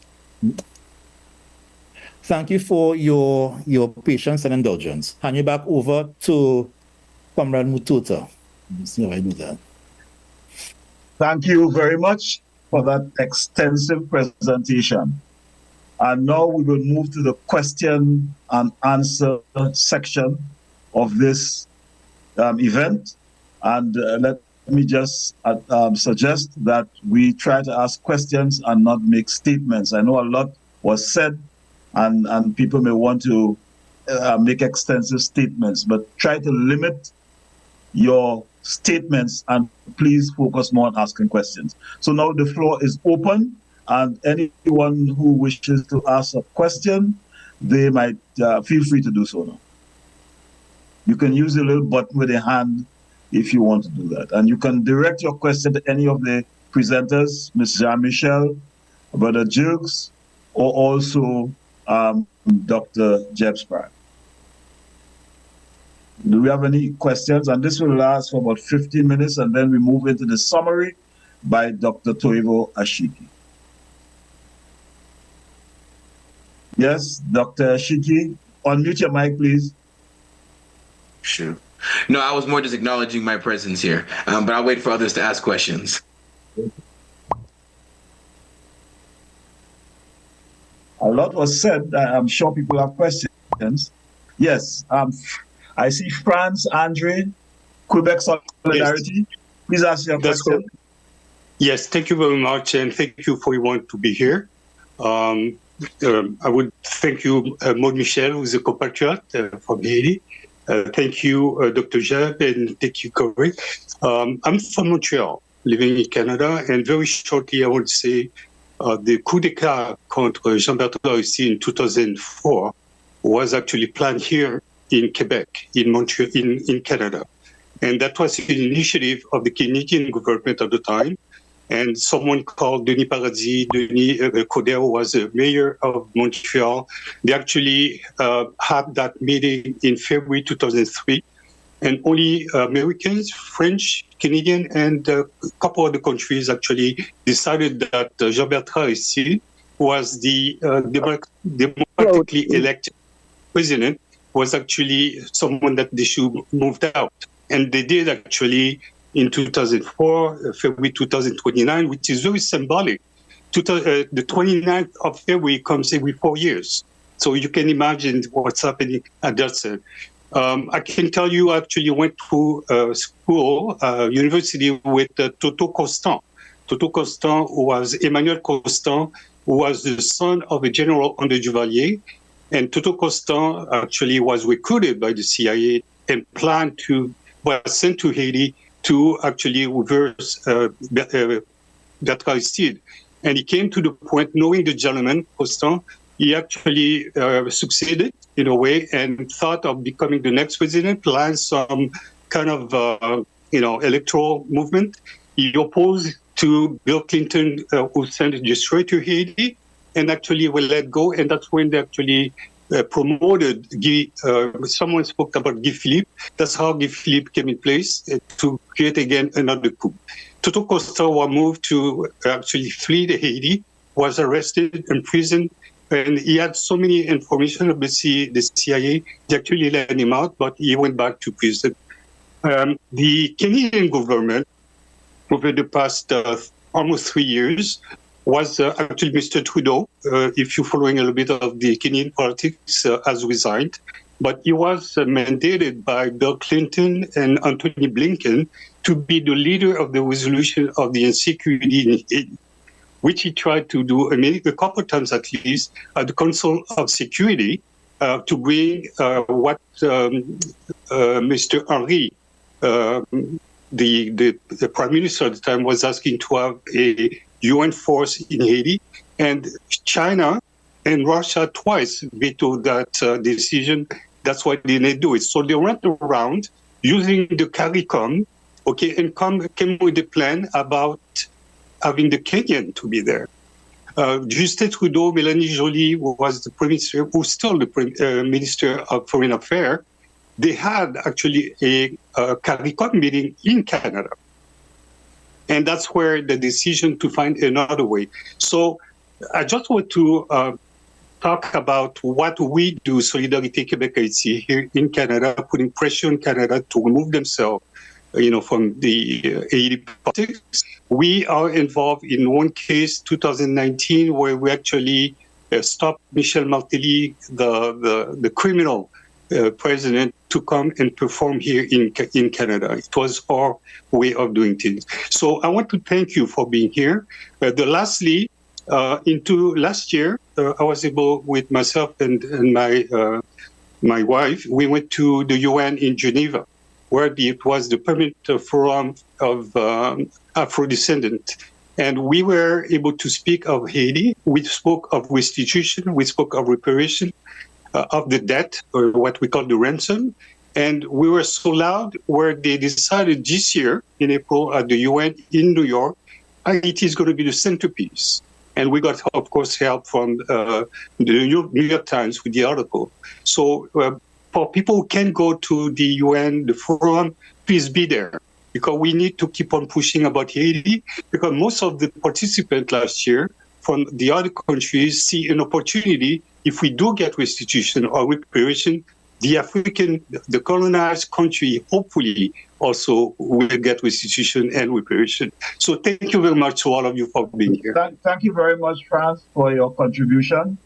And I know that he's Haitian, so he wanted to speak, so we allowed him some latitude.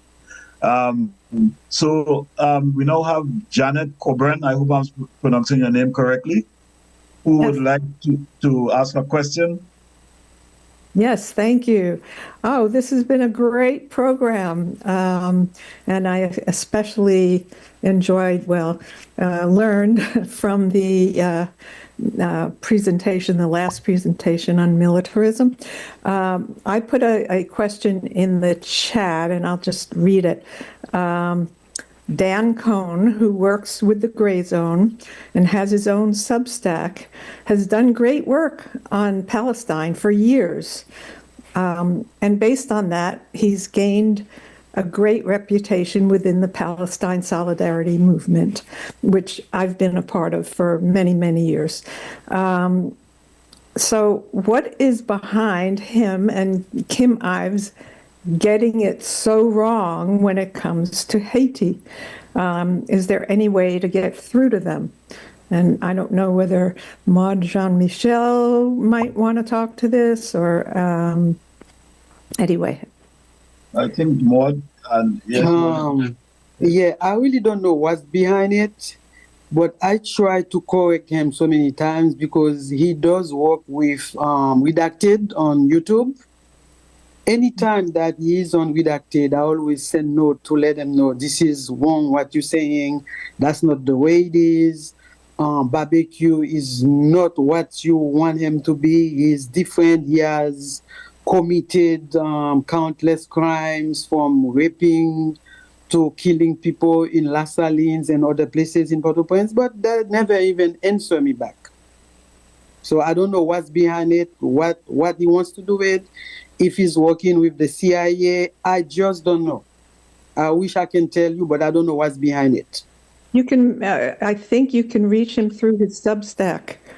There's an email address. You can. Okay, I'll try that also. Okay. Maybe I could add something. Who is this speaking? Jeb.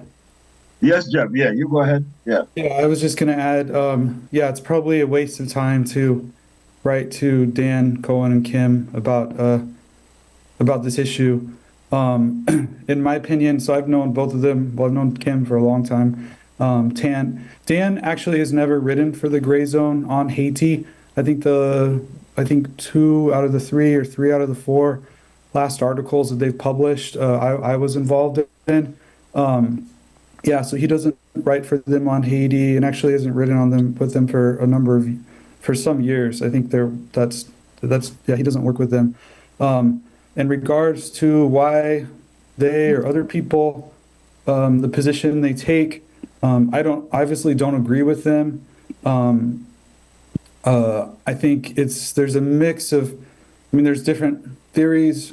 My own view is I think some people, in the left are trying to constantly find the right calculation for what they see as a revolutionary moment or something like that. And if you find someone on the ground that gets you access to things and speaks in this sort of revolutionary rhetoric, people can drink the Kool-Aid, and there's issues of political opportunism, people coming in with, what we call hubris.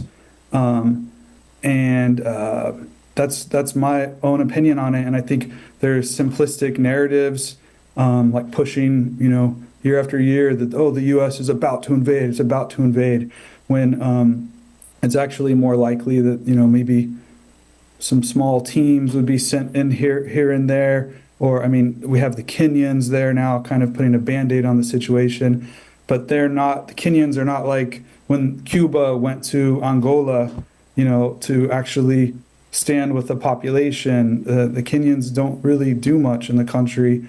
And the Haitian police force is very under-resourced. It's really up to the Haitian people. It's up to the population. And if they can have segments of the police that are not corrupt or not being bought off by some of the families to, you know, help with narco trafficking or these violent emergent paramilitary groups, then that's good. If there are some segments of the police or the state that aren't bought off.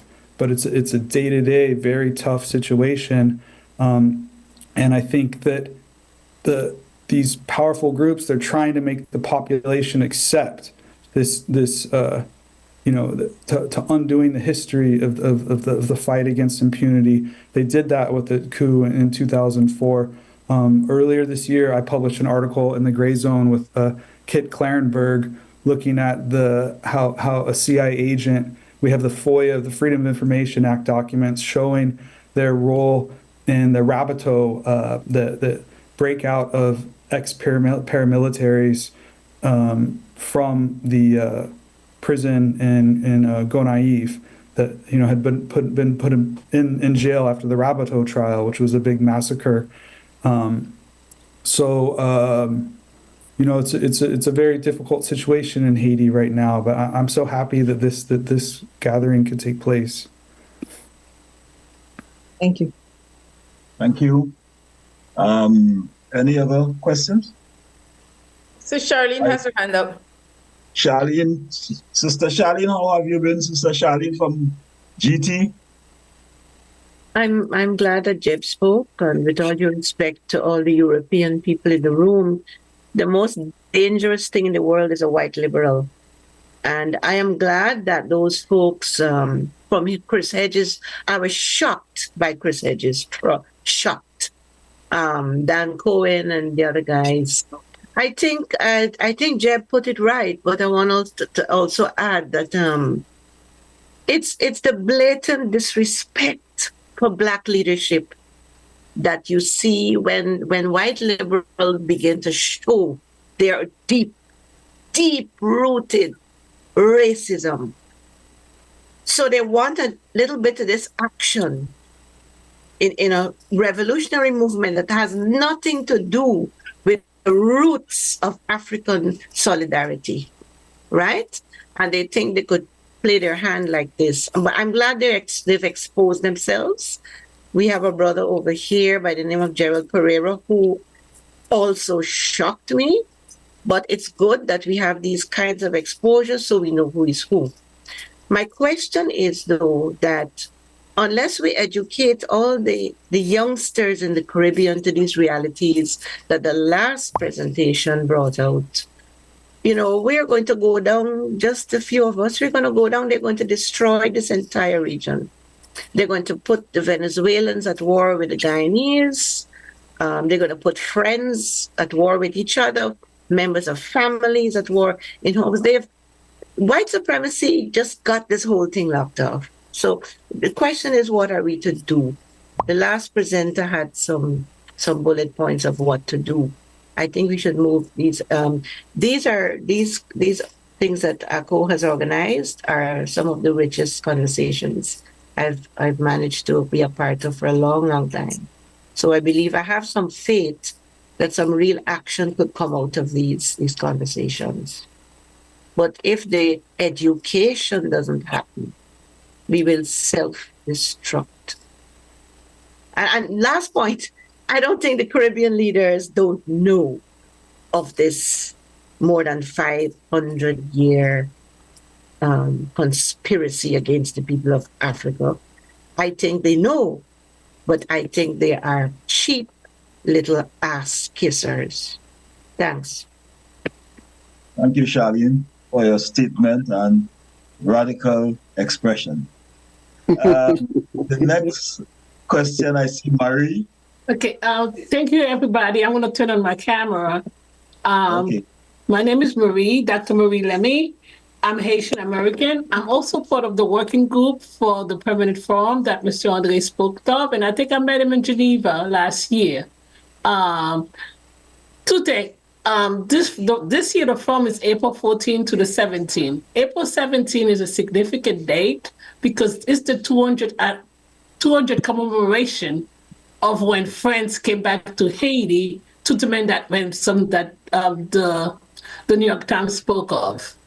The other thing that I'm asking is that as one of the colleagues, I have to plan a strategy session on militarism for people, like for people of African descent. And this was such a great presentation. I'm wondering how many of the panelists would like to be a presenter at the UN in April.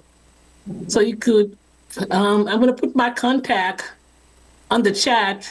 So please reach out. And I think that'd be terrific if we could do that same presentation in person at the UN. Thank you. And thank you, everybody, for showing interest in Haiti and to be such great Pan-Africanists. Thank you so much. Thank you. Some of us may not be allowed to enter the U.S. based on Trump's new edict. I understand that, yes. And it's unfortunate now that the UN doesn't want to do any more hybrid presentation, but those of you who can enter, I would appreciate it if you... You know, Walter, what is the statement he made? International law is European law. The UN, we invest a lot in the UN, but I have always questioned the role of the UN, especially the role it played in the Congo in the 60s with the destruction of Lumumba and other places. I mean, look what's happening in Gaza, you know. But we do what we must. So, but also what's important, based on what you just said, when the UN was built, our people were still part of the colonies. So we now in the process of making sure that we try to rewrite the charter. So we have to get involved to see the organization that we want. Yeah, thank you. Danita Radzik from Guyana. Yes, thank you, everyone, and thanks to all the presenters. We're not seeing you, Danuta. Oh, okay. Turn your camera, please.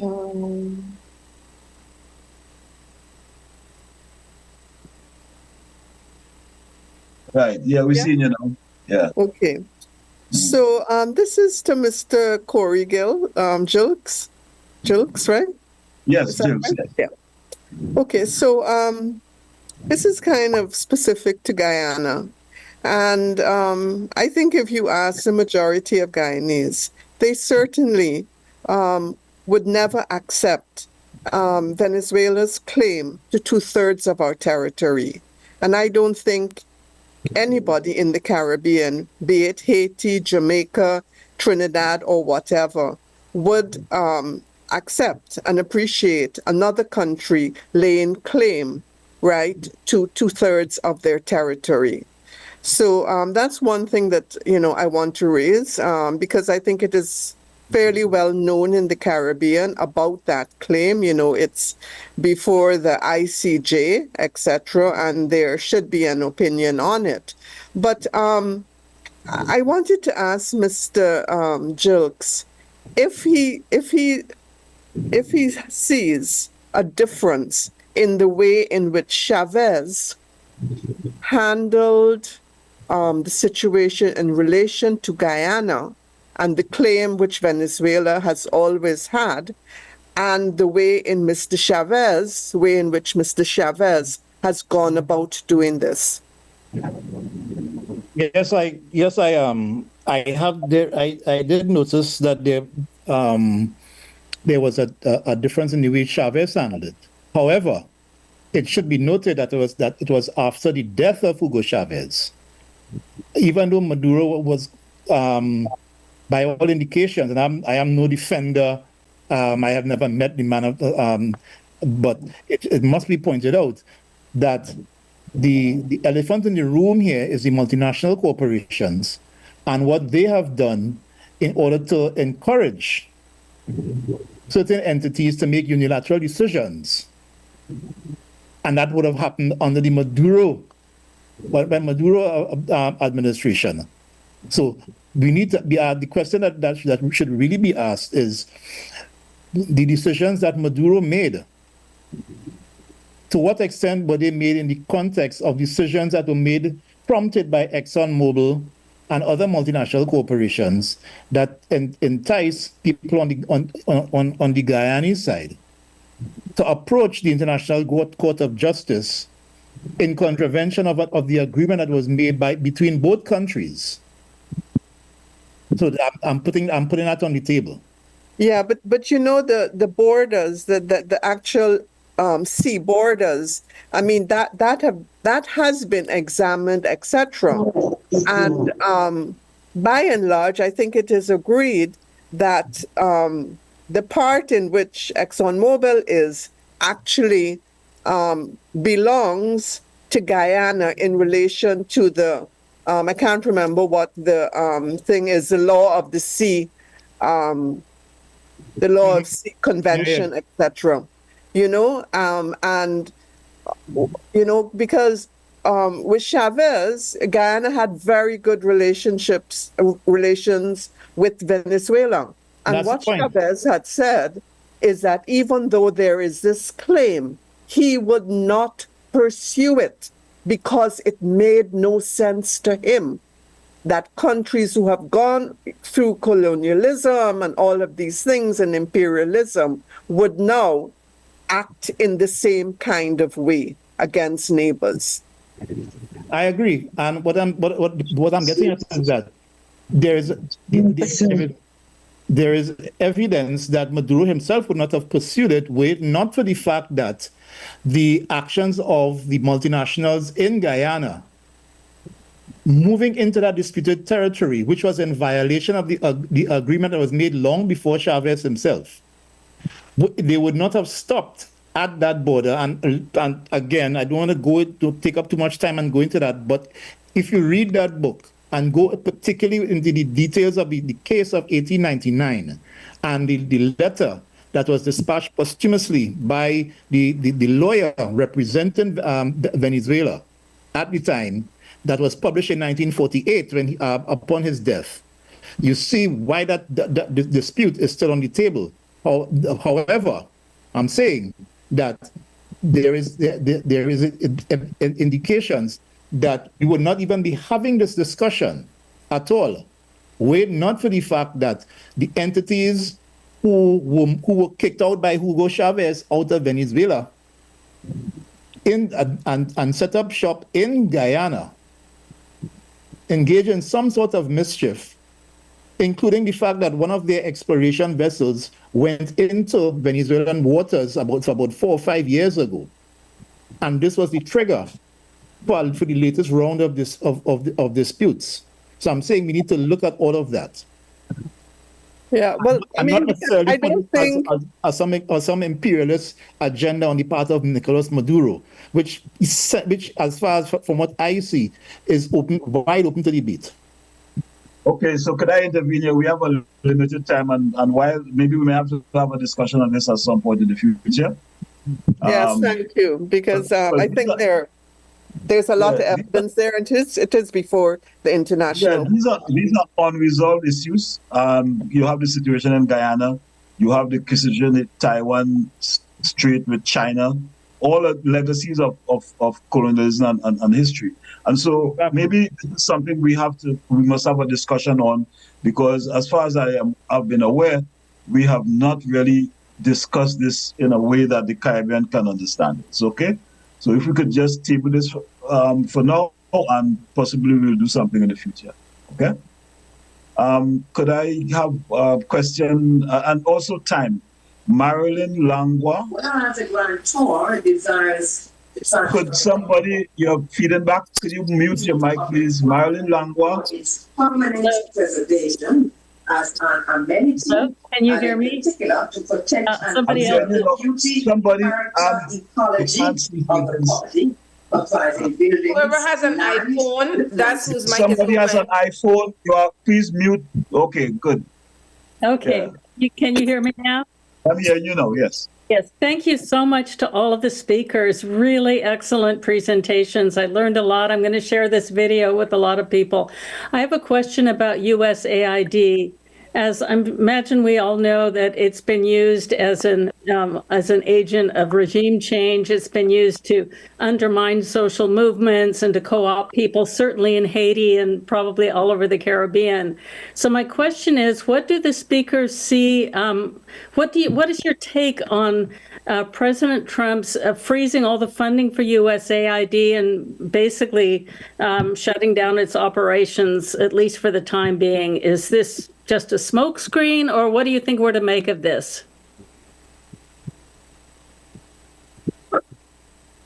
I'm delighted by it to see the USAID website and Twitter shut down. I think it's wonderful. On the same hand, I think that they'll probably just be going back to what they had before NED was founded, where these types of operations were done, covertly. So the documents are not on in the open. It makes it much harder for researchers to actually, or the general public, to find out what's going on. And who knows, maybe they will be brought back at some point. But yeah, that's all I would say. I share the same view as Professor Sprague. Out of every bad come good. I don't see the decision as being necessarily progressive. At the same time, the fact that it happened is I got no complaints. I got no complaints at all. But I'm looking to see the developments that are going to take place moving forward. Okay, someone said that they made an exception for it, and there's another message. They also said that they moved it to the State Department under Rubio. That's what I just saw here. So hold on one second. One final question, please, before we move into the... I was just going to add, I think over the last year or two, the NED, the National Endowment for Democracy, has been increasingly kind of removing documents from its website that have had information about its grantees. So I think this is a sort of building up to, they don't want people to be able to find out this information about their activity. They think it became too embarrassing for them. That's part of the story. Excuse me, Donna Mattis and iPhone, please mute your mics and keep them off when somebody else is speaking. Donna Mattis, okay. I couldn't see. Thank you. It was muted. Thank you. All right, thank you. So, all right. So I think we are at the end of the question and answer session. We are close to ending. And at this point, I would like to invite an outstanding young scholar. And you don't realize how long you live until you meet the children. I'm not seeing you, Brother Akko. I said you don't realize how... Oh, now we're seeing you. We weren't seeing you just now. We're seeing you now. The children of the people you were involved in struggle with. He's a scholar of Africana Studies at Georgia State, an activist scholar. He has written his first book just recently and has contributed to many others. And his father, who I met many years ago in the struggle in the 1980s, was a senior member of SWAPO, and at one point in time was the representative to the United Nations for SWAPO. So I now introduce you to Toivo Ashiki, who is named after one of the outstanding leaders of Namibia, Toivo wa Toivo. So I now introduce you to Dr. Toivo Ashiki, who will give us a summary and some of his own perspectives on militarization and Haiti. Dr. Ashiki. All right, y'all. Thank you so much for this. So just real quick, I'm going to try to time this efficiently because I know people have been here for a while. And I just really appreciate everyone's energy. And it's been great learning from different people.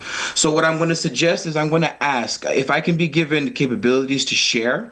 I want to share a video, a music video, actually, that one of my students did in the class last semester on African-American history we did to 1865. So that we tried to do it to sketch it in a global Black historical context, so people could understand that these multiple struggles were happening simultaneously and through time. That again, when we think of the Haitian Revolution, we must understand that Haiti is the first African country to win its independence in the Western Hemisphere. It is the beginning of what would become my father's movement in the 20th century, which would be the African liberation struggles. And so also has been what has happened to Haiti after that. As you all know, there is always a split between those of us who write on Haiti from the outside and what it means to us, and Haitians writing their own history from within and the contentions within that. I'm very, very inspired by Michel Roth-Trulot, who wrote Silencing the Past and a number of other excellent texts, and his work literally transformed my perspective, not only on studies of the Haitian Revolution, but even Africa's own revolution itself. And my book is very much based on that. The student who performed what we're about to share is here right now. His name is Andrew H. So I have myself timed, and what I'm going to do is I'm going to say a few brief things. Then I'll share the video, which is about 4.5 minutes. And then we'll give Andrew 5 minutes to tell you what was his inspiration. He's of Haitian descent. He found his way to my classroom. And I think we also need to kind of tap in to different energies and different perspectives as we try to connect across the Atlantic and, of course, the wider world. So the one thing that I would say, and I think it's important that we say this, and I will speak to Haitians here as an African, speaking to you straight from the Namibian perspective. My mother is Afro-American from DC, and so I do have an interesting perspective on different struggles, but now I speak to you directly from that. We must always understand that there are tensions and differences and contradictions within the liberation struggle. There was never one Haitian revolution. There were multiple competing interests, even amongst the Blacks, on what should happen, particularly after Boukman falls in 1791. This is very similar to the African continent. As you know, Mandela has a contested legacy. And right now we are looking at an ANC government that is in an alliance with the DA, the people that we were fighting in the bush against for 60 years. We must understand that it is as much imperialism as it is also ourselves divided amongst ourselves. And that has always been the case, and Haiti would be no different. When we look at what's happening in the Congo right now, I am 36 years old. The Congo struggle has been in my consciousness since as much as I can remember, as has Palestine. We have been seeing our sisters and brothers and people and humans and queer folks and gender fluid folks killing each other for a long time. And yes, imperialism is there, but we must also understand that even if we remove the imperialism right now, there is healing work that has to be done. People are angry and hurt, and we must understand that whether or not someone is revolutionary or not, we must ask ourselves the question, what are people following? And then we begin to analyze. I do believe that Malemo Mutota and others here in the US, as you know, you brought up UNITA. We need to understand that you are too hard on yourself, your generation, I believe, for those of you who did initially back UNITA. I am in SWAPO. We were in alignment with UNITA. And there are reasons for that that are historical that go beyond the Portuguese initially. Okay? And while Savimbi eventually did become exposed as a CIA agent, what we must understand also in that early period, there are reasons why we were working together, and there were reasons why you were finding alliance with some of what we were saying, right? And we must understand that, again, the MPLA was not speaking for everybody in what is considered Angola. It was a particular portion. And eventually it would become the revolutionary force, as Rodney would say in the early 70s, right? In some of his discussions with people on this side, talking to Baraka and others. So I give that context to say also that what's happening in Congo right now is directly happening to Haiti. And part of the attack on Haiti is the attack on Africa in the Western Hemisphere. And to go deeper with that attack, we must understand that Haiti, particularly when we're talking about North America, what's happening with the emerging United States, the United States, actually, shall we say, the emerging U.S. empire. Their fear of a Haitian revolution was real, not necessarily because Haiti was going to send 10,000 troops over, because they knew there was a nation under their feet already.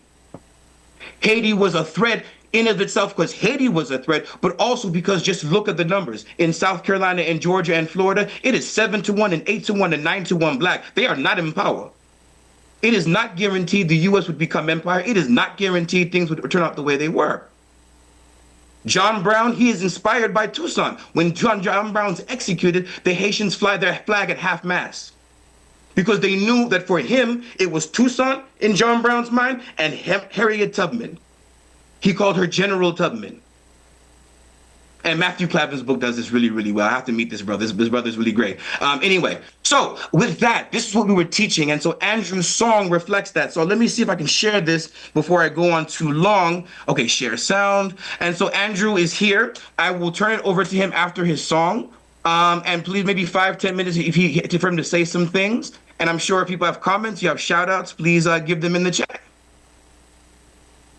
I'm Andrew Hicks, and this is my final creative project for African American history to 1865. My topic is on the Haitian Revolution's impacts on the United States. For this creative project, I decided to write an original song in spoken word. It's called Yon Echo Libité, which translates to an echo of freedom.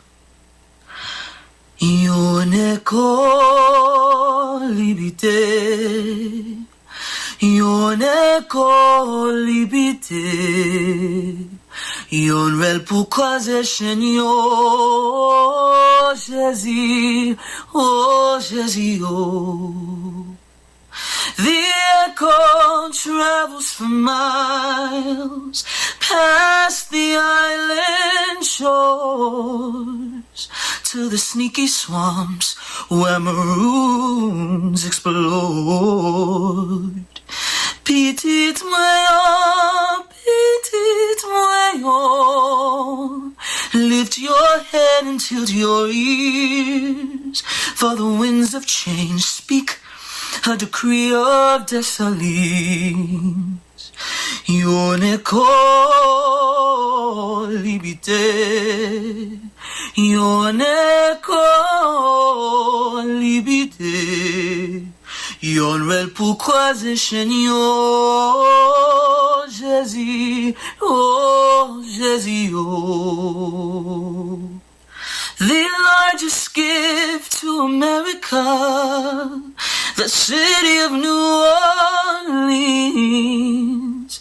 I make a purchase to thee, the mother of St. Louis. Settlements down the Mississippi manifest a destiny. The land you own is because of me. Yon écho libité, a melody my grandfather's piano plays. Ananu minutu de chante, Shenyo paka kebe mweyoko. My Haitian blood runs fast, faster than the terror of whites that fled from the island, covered in the glory of the blacks. La vie moins? Oh, la vie moins douce? Pi douce passe suk ou despérément te besoin nan men moins. Our countries are the very heartbeat of yours. You may try and hide this fact all you want, but how much longer can this truth hide behind your rottening lie outdoors? Dessalines, Turner, Louverture, Tubman, Deslandis, Vesey, they all stand at guard. My Negroes for it. The spirit of my ancestors are armed. Believe that victory will be ours. Pote bato uyo su sab mwenan. For I will gladly take your hand. Because to be Haitian is to be black, and to be black is to be free. The ancestral connections between the states and the islands live within me. Yon écho libité, yon écho libité, yon rel pou kwaze chen yo, Jésus, oh Jésus, oh Jésus.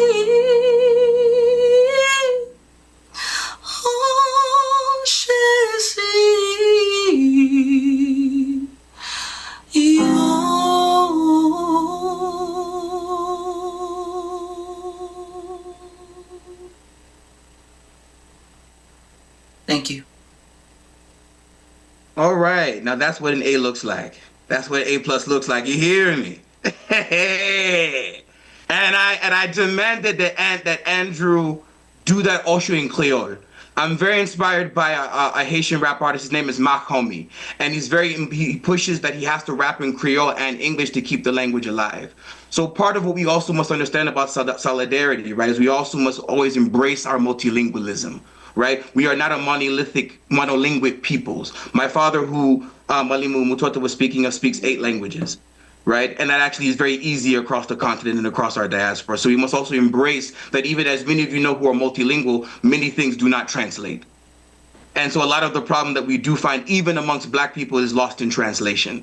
And so we must also fight, the tyranny of, if you will, English as our medium of communication and hearing each other. So with that, I really wanted to emphasize what we are fighting for. Right? We must always understand that this militarization and these attacks on us across the Black world, it's because they have never been able to hold us. It is not happening because we have been sitting by going to sleep and drinking rum all day. That rum has been strengthening us. That sleep is the rest and reinvigoration for the fight. They are doing it because they have never been able to hold us. So never forget that. As powerful as they may be, they have had to upgrade because we fighting back and we shooting back as we always have. So Andrew, just if you wanted to tell people your inspirations behind that, I don't want to, if people have comments and questions, just maybe type them in. I know we have time things, but I want to kind of leave you with a gift, right? As we continue the struggle for Haiti versus against militarism. Because we fighting for something, right? So Andrew, please take it away. Hello, everyone. And thank you, Dr. Ashiki. Thank you, everyone. I've learned so much being in this meeting this evening. As far as for my inspiration for this project, as Dr. Ashiki said, I am Haitian American. My mother, she came to America at the age of 6 with my grandfather, and my father was born and raised in Georgia. And I came from Miami, Florida. And I've always been interested in learning about my culture, and my grandfather, who was a big inspiration for this song, he was a self-taught musician. His name was Raphael Jean-Baptiste. And as a child, I just remember he would always call me next to his piano, and he would sing to me in Creole, Spanish, English. Like he was very multilingual.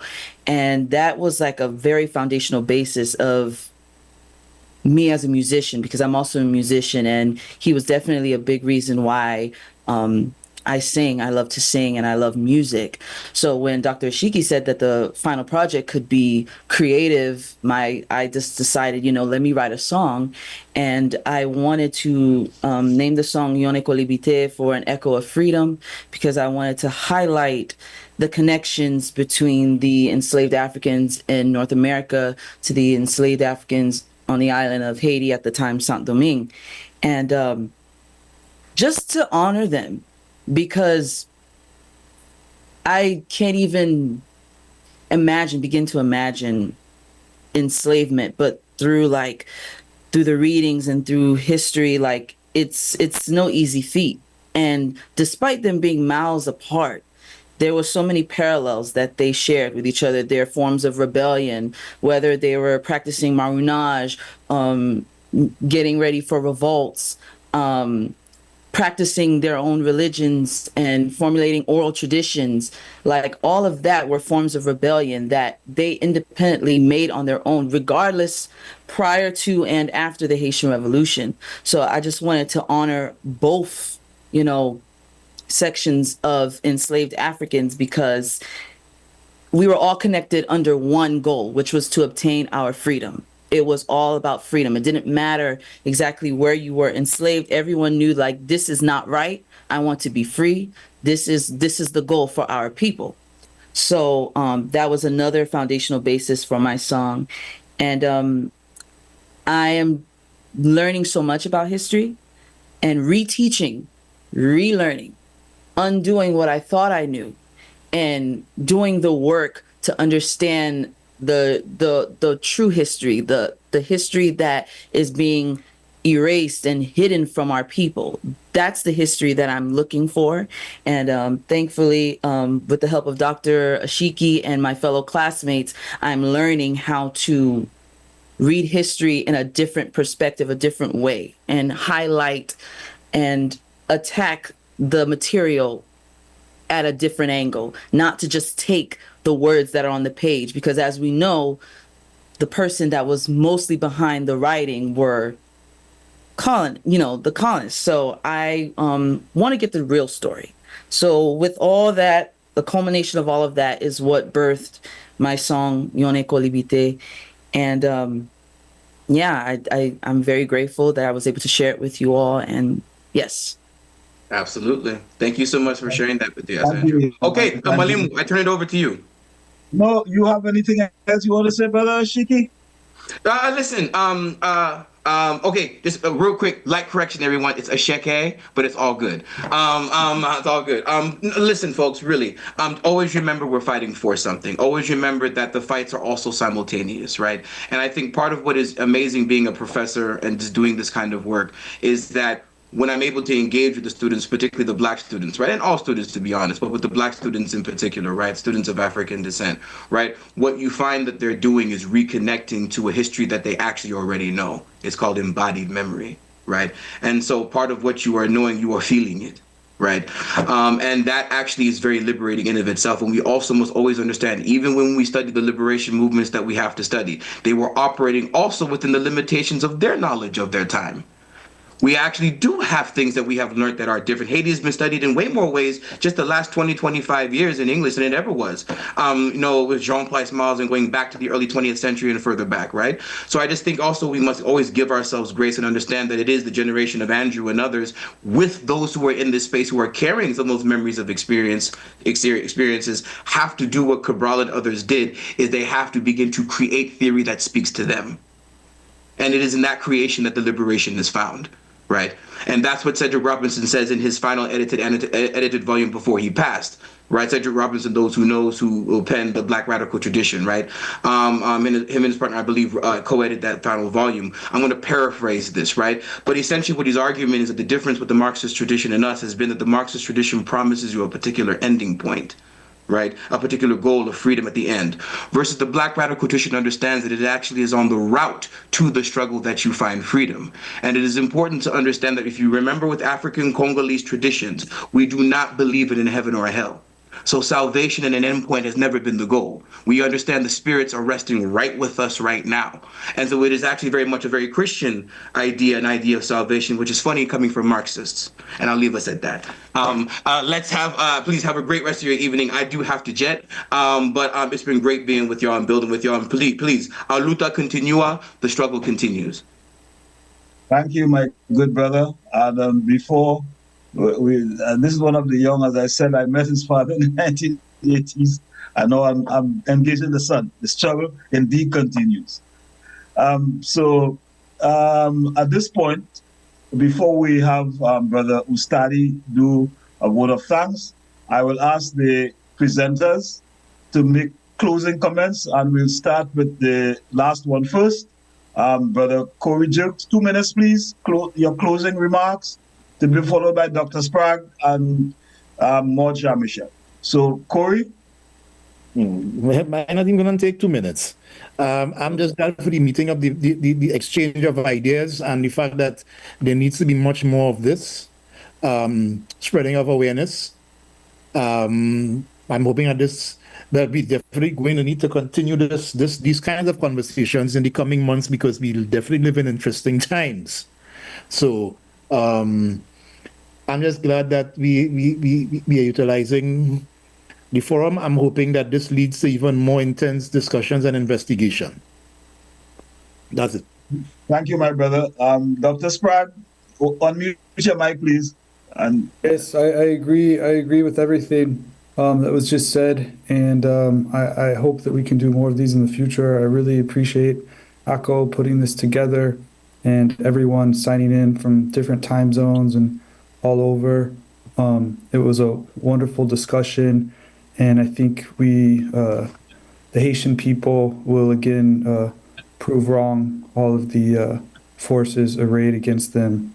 I think this year, next year, we're at a key historical juncture in the country, and let's stay in communication. Thank you.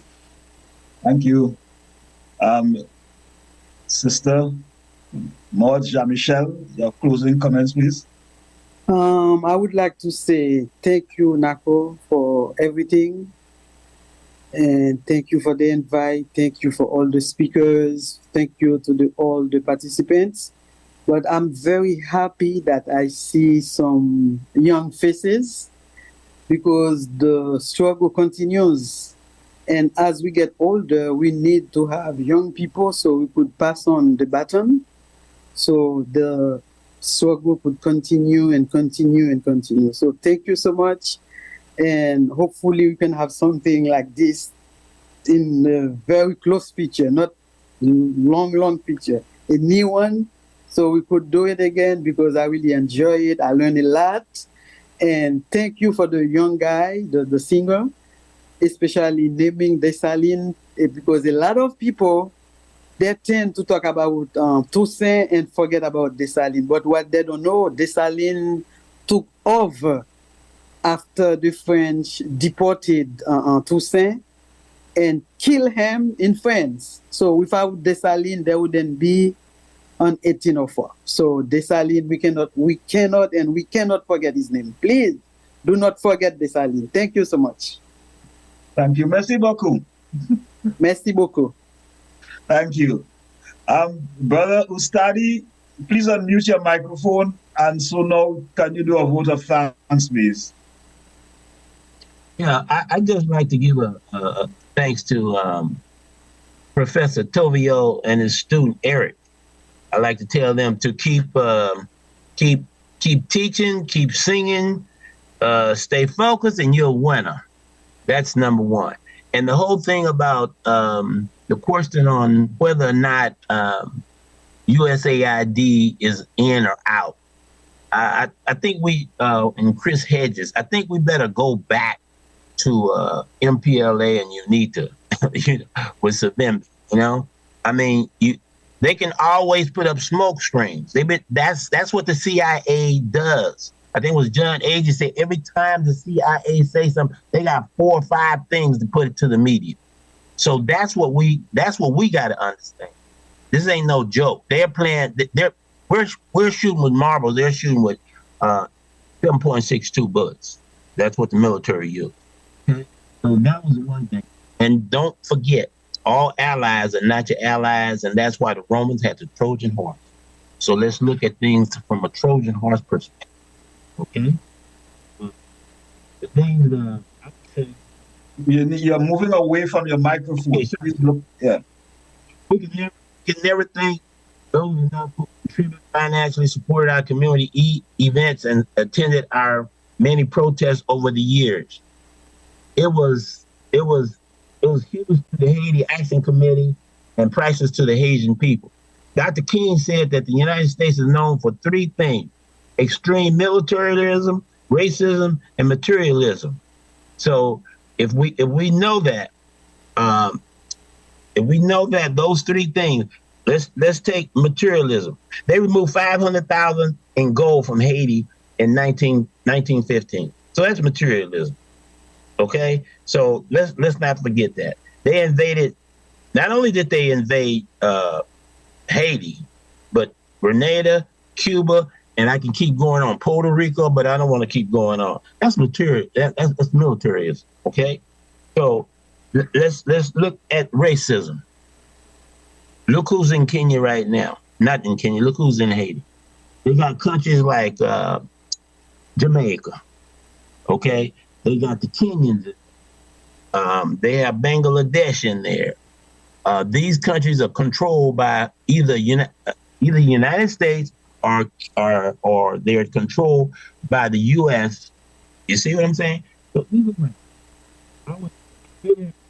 So, brother, you are again moving from. I would like to thank on behalf of the Haitian. Yeah. So yeah.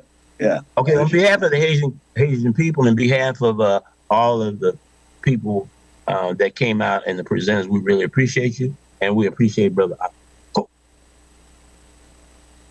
Thank you very much. Thanks to the audience for being here, and Dr. Ashike left us with a very on a hopeful note in terms of looking at the struggle, a Luther continuing. And I would say this in ending, a quote from the Marxist Italian philosopher whose name Gramsci, who made a very important statement that while one world is dying, one is being created. We live in a time of monsters, and we must defeat the monster of militarism. On that note, I say thank you again and good night, and thank you for participating in this session. Thank you. Thank you. Thank you. Thank you. So much. Thank you. Only the people want to save the people. Only the people will save the people, Sister Yaya.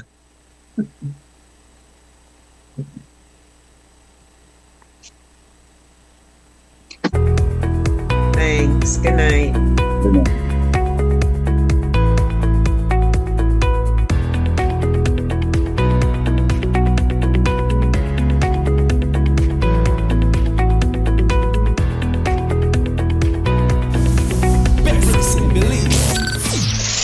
This is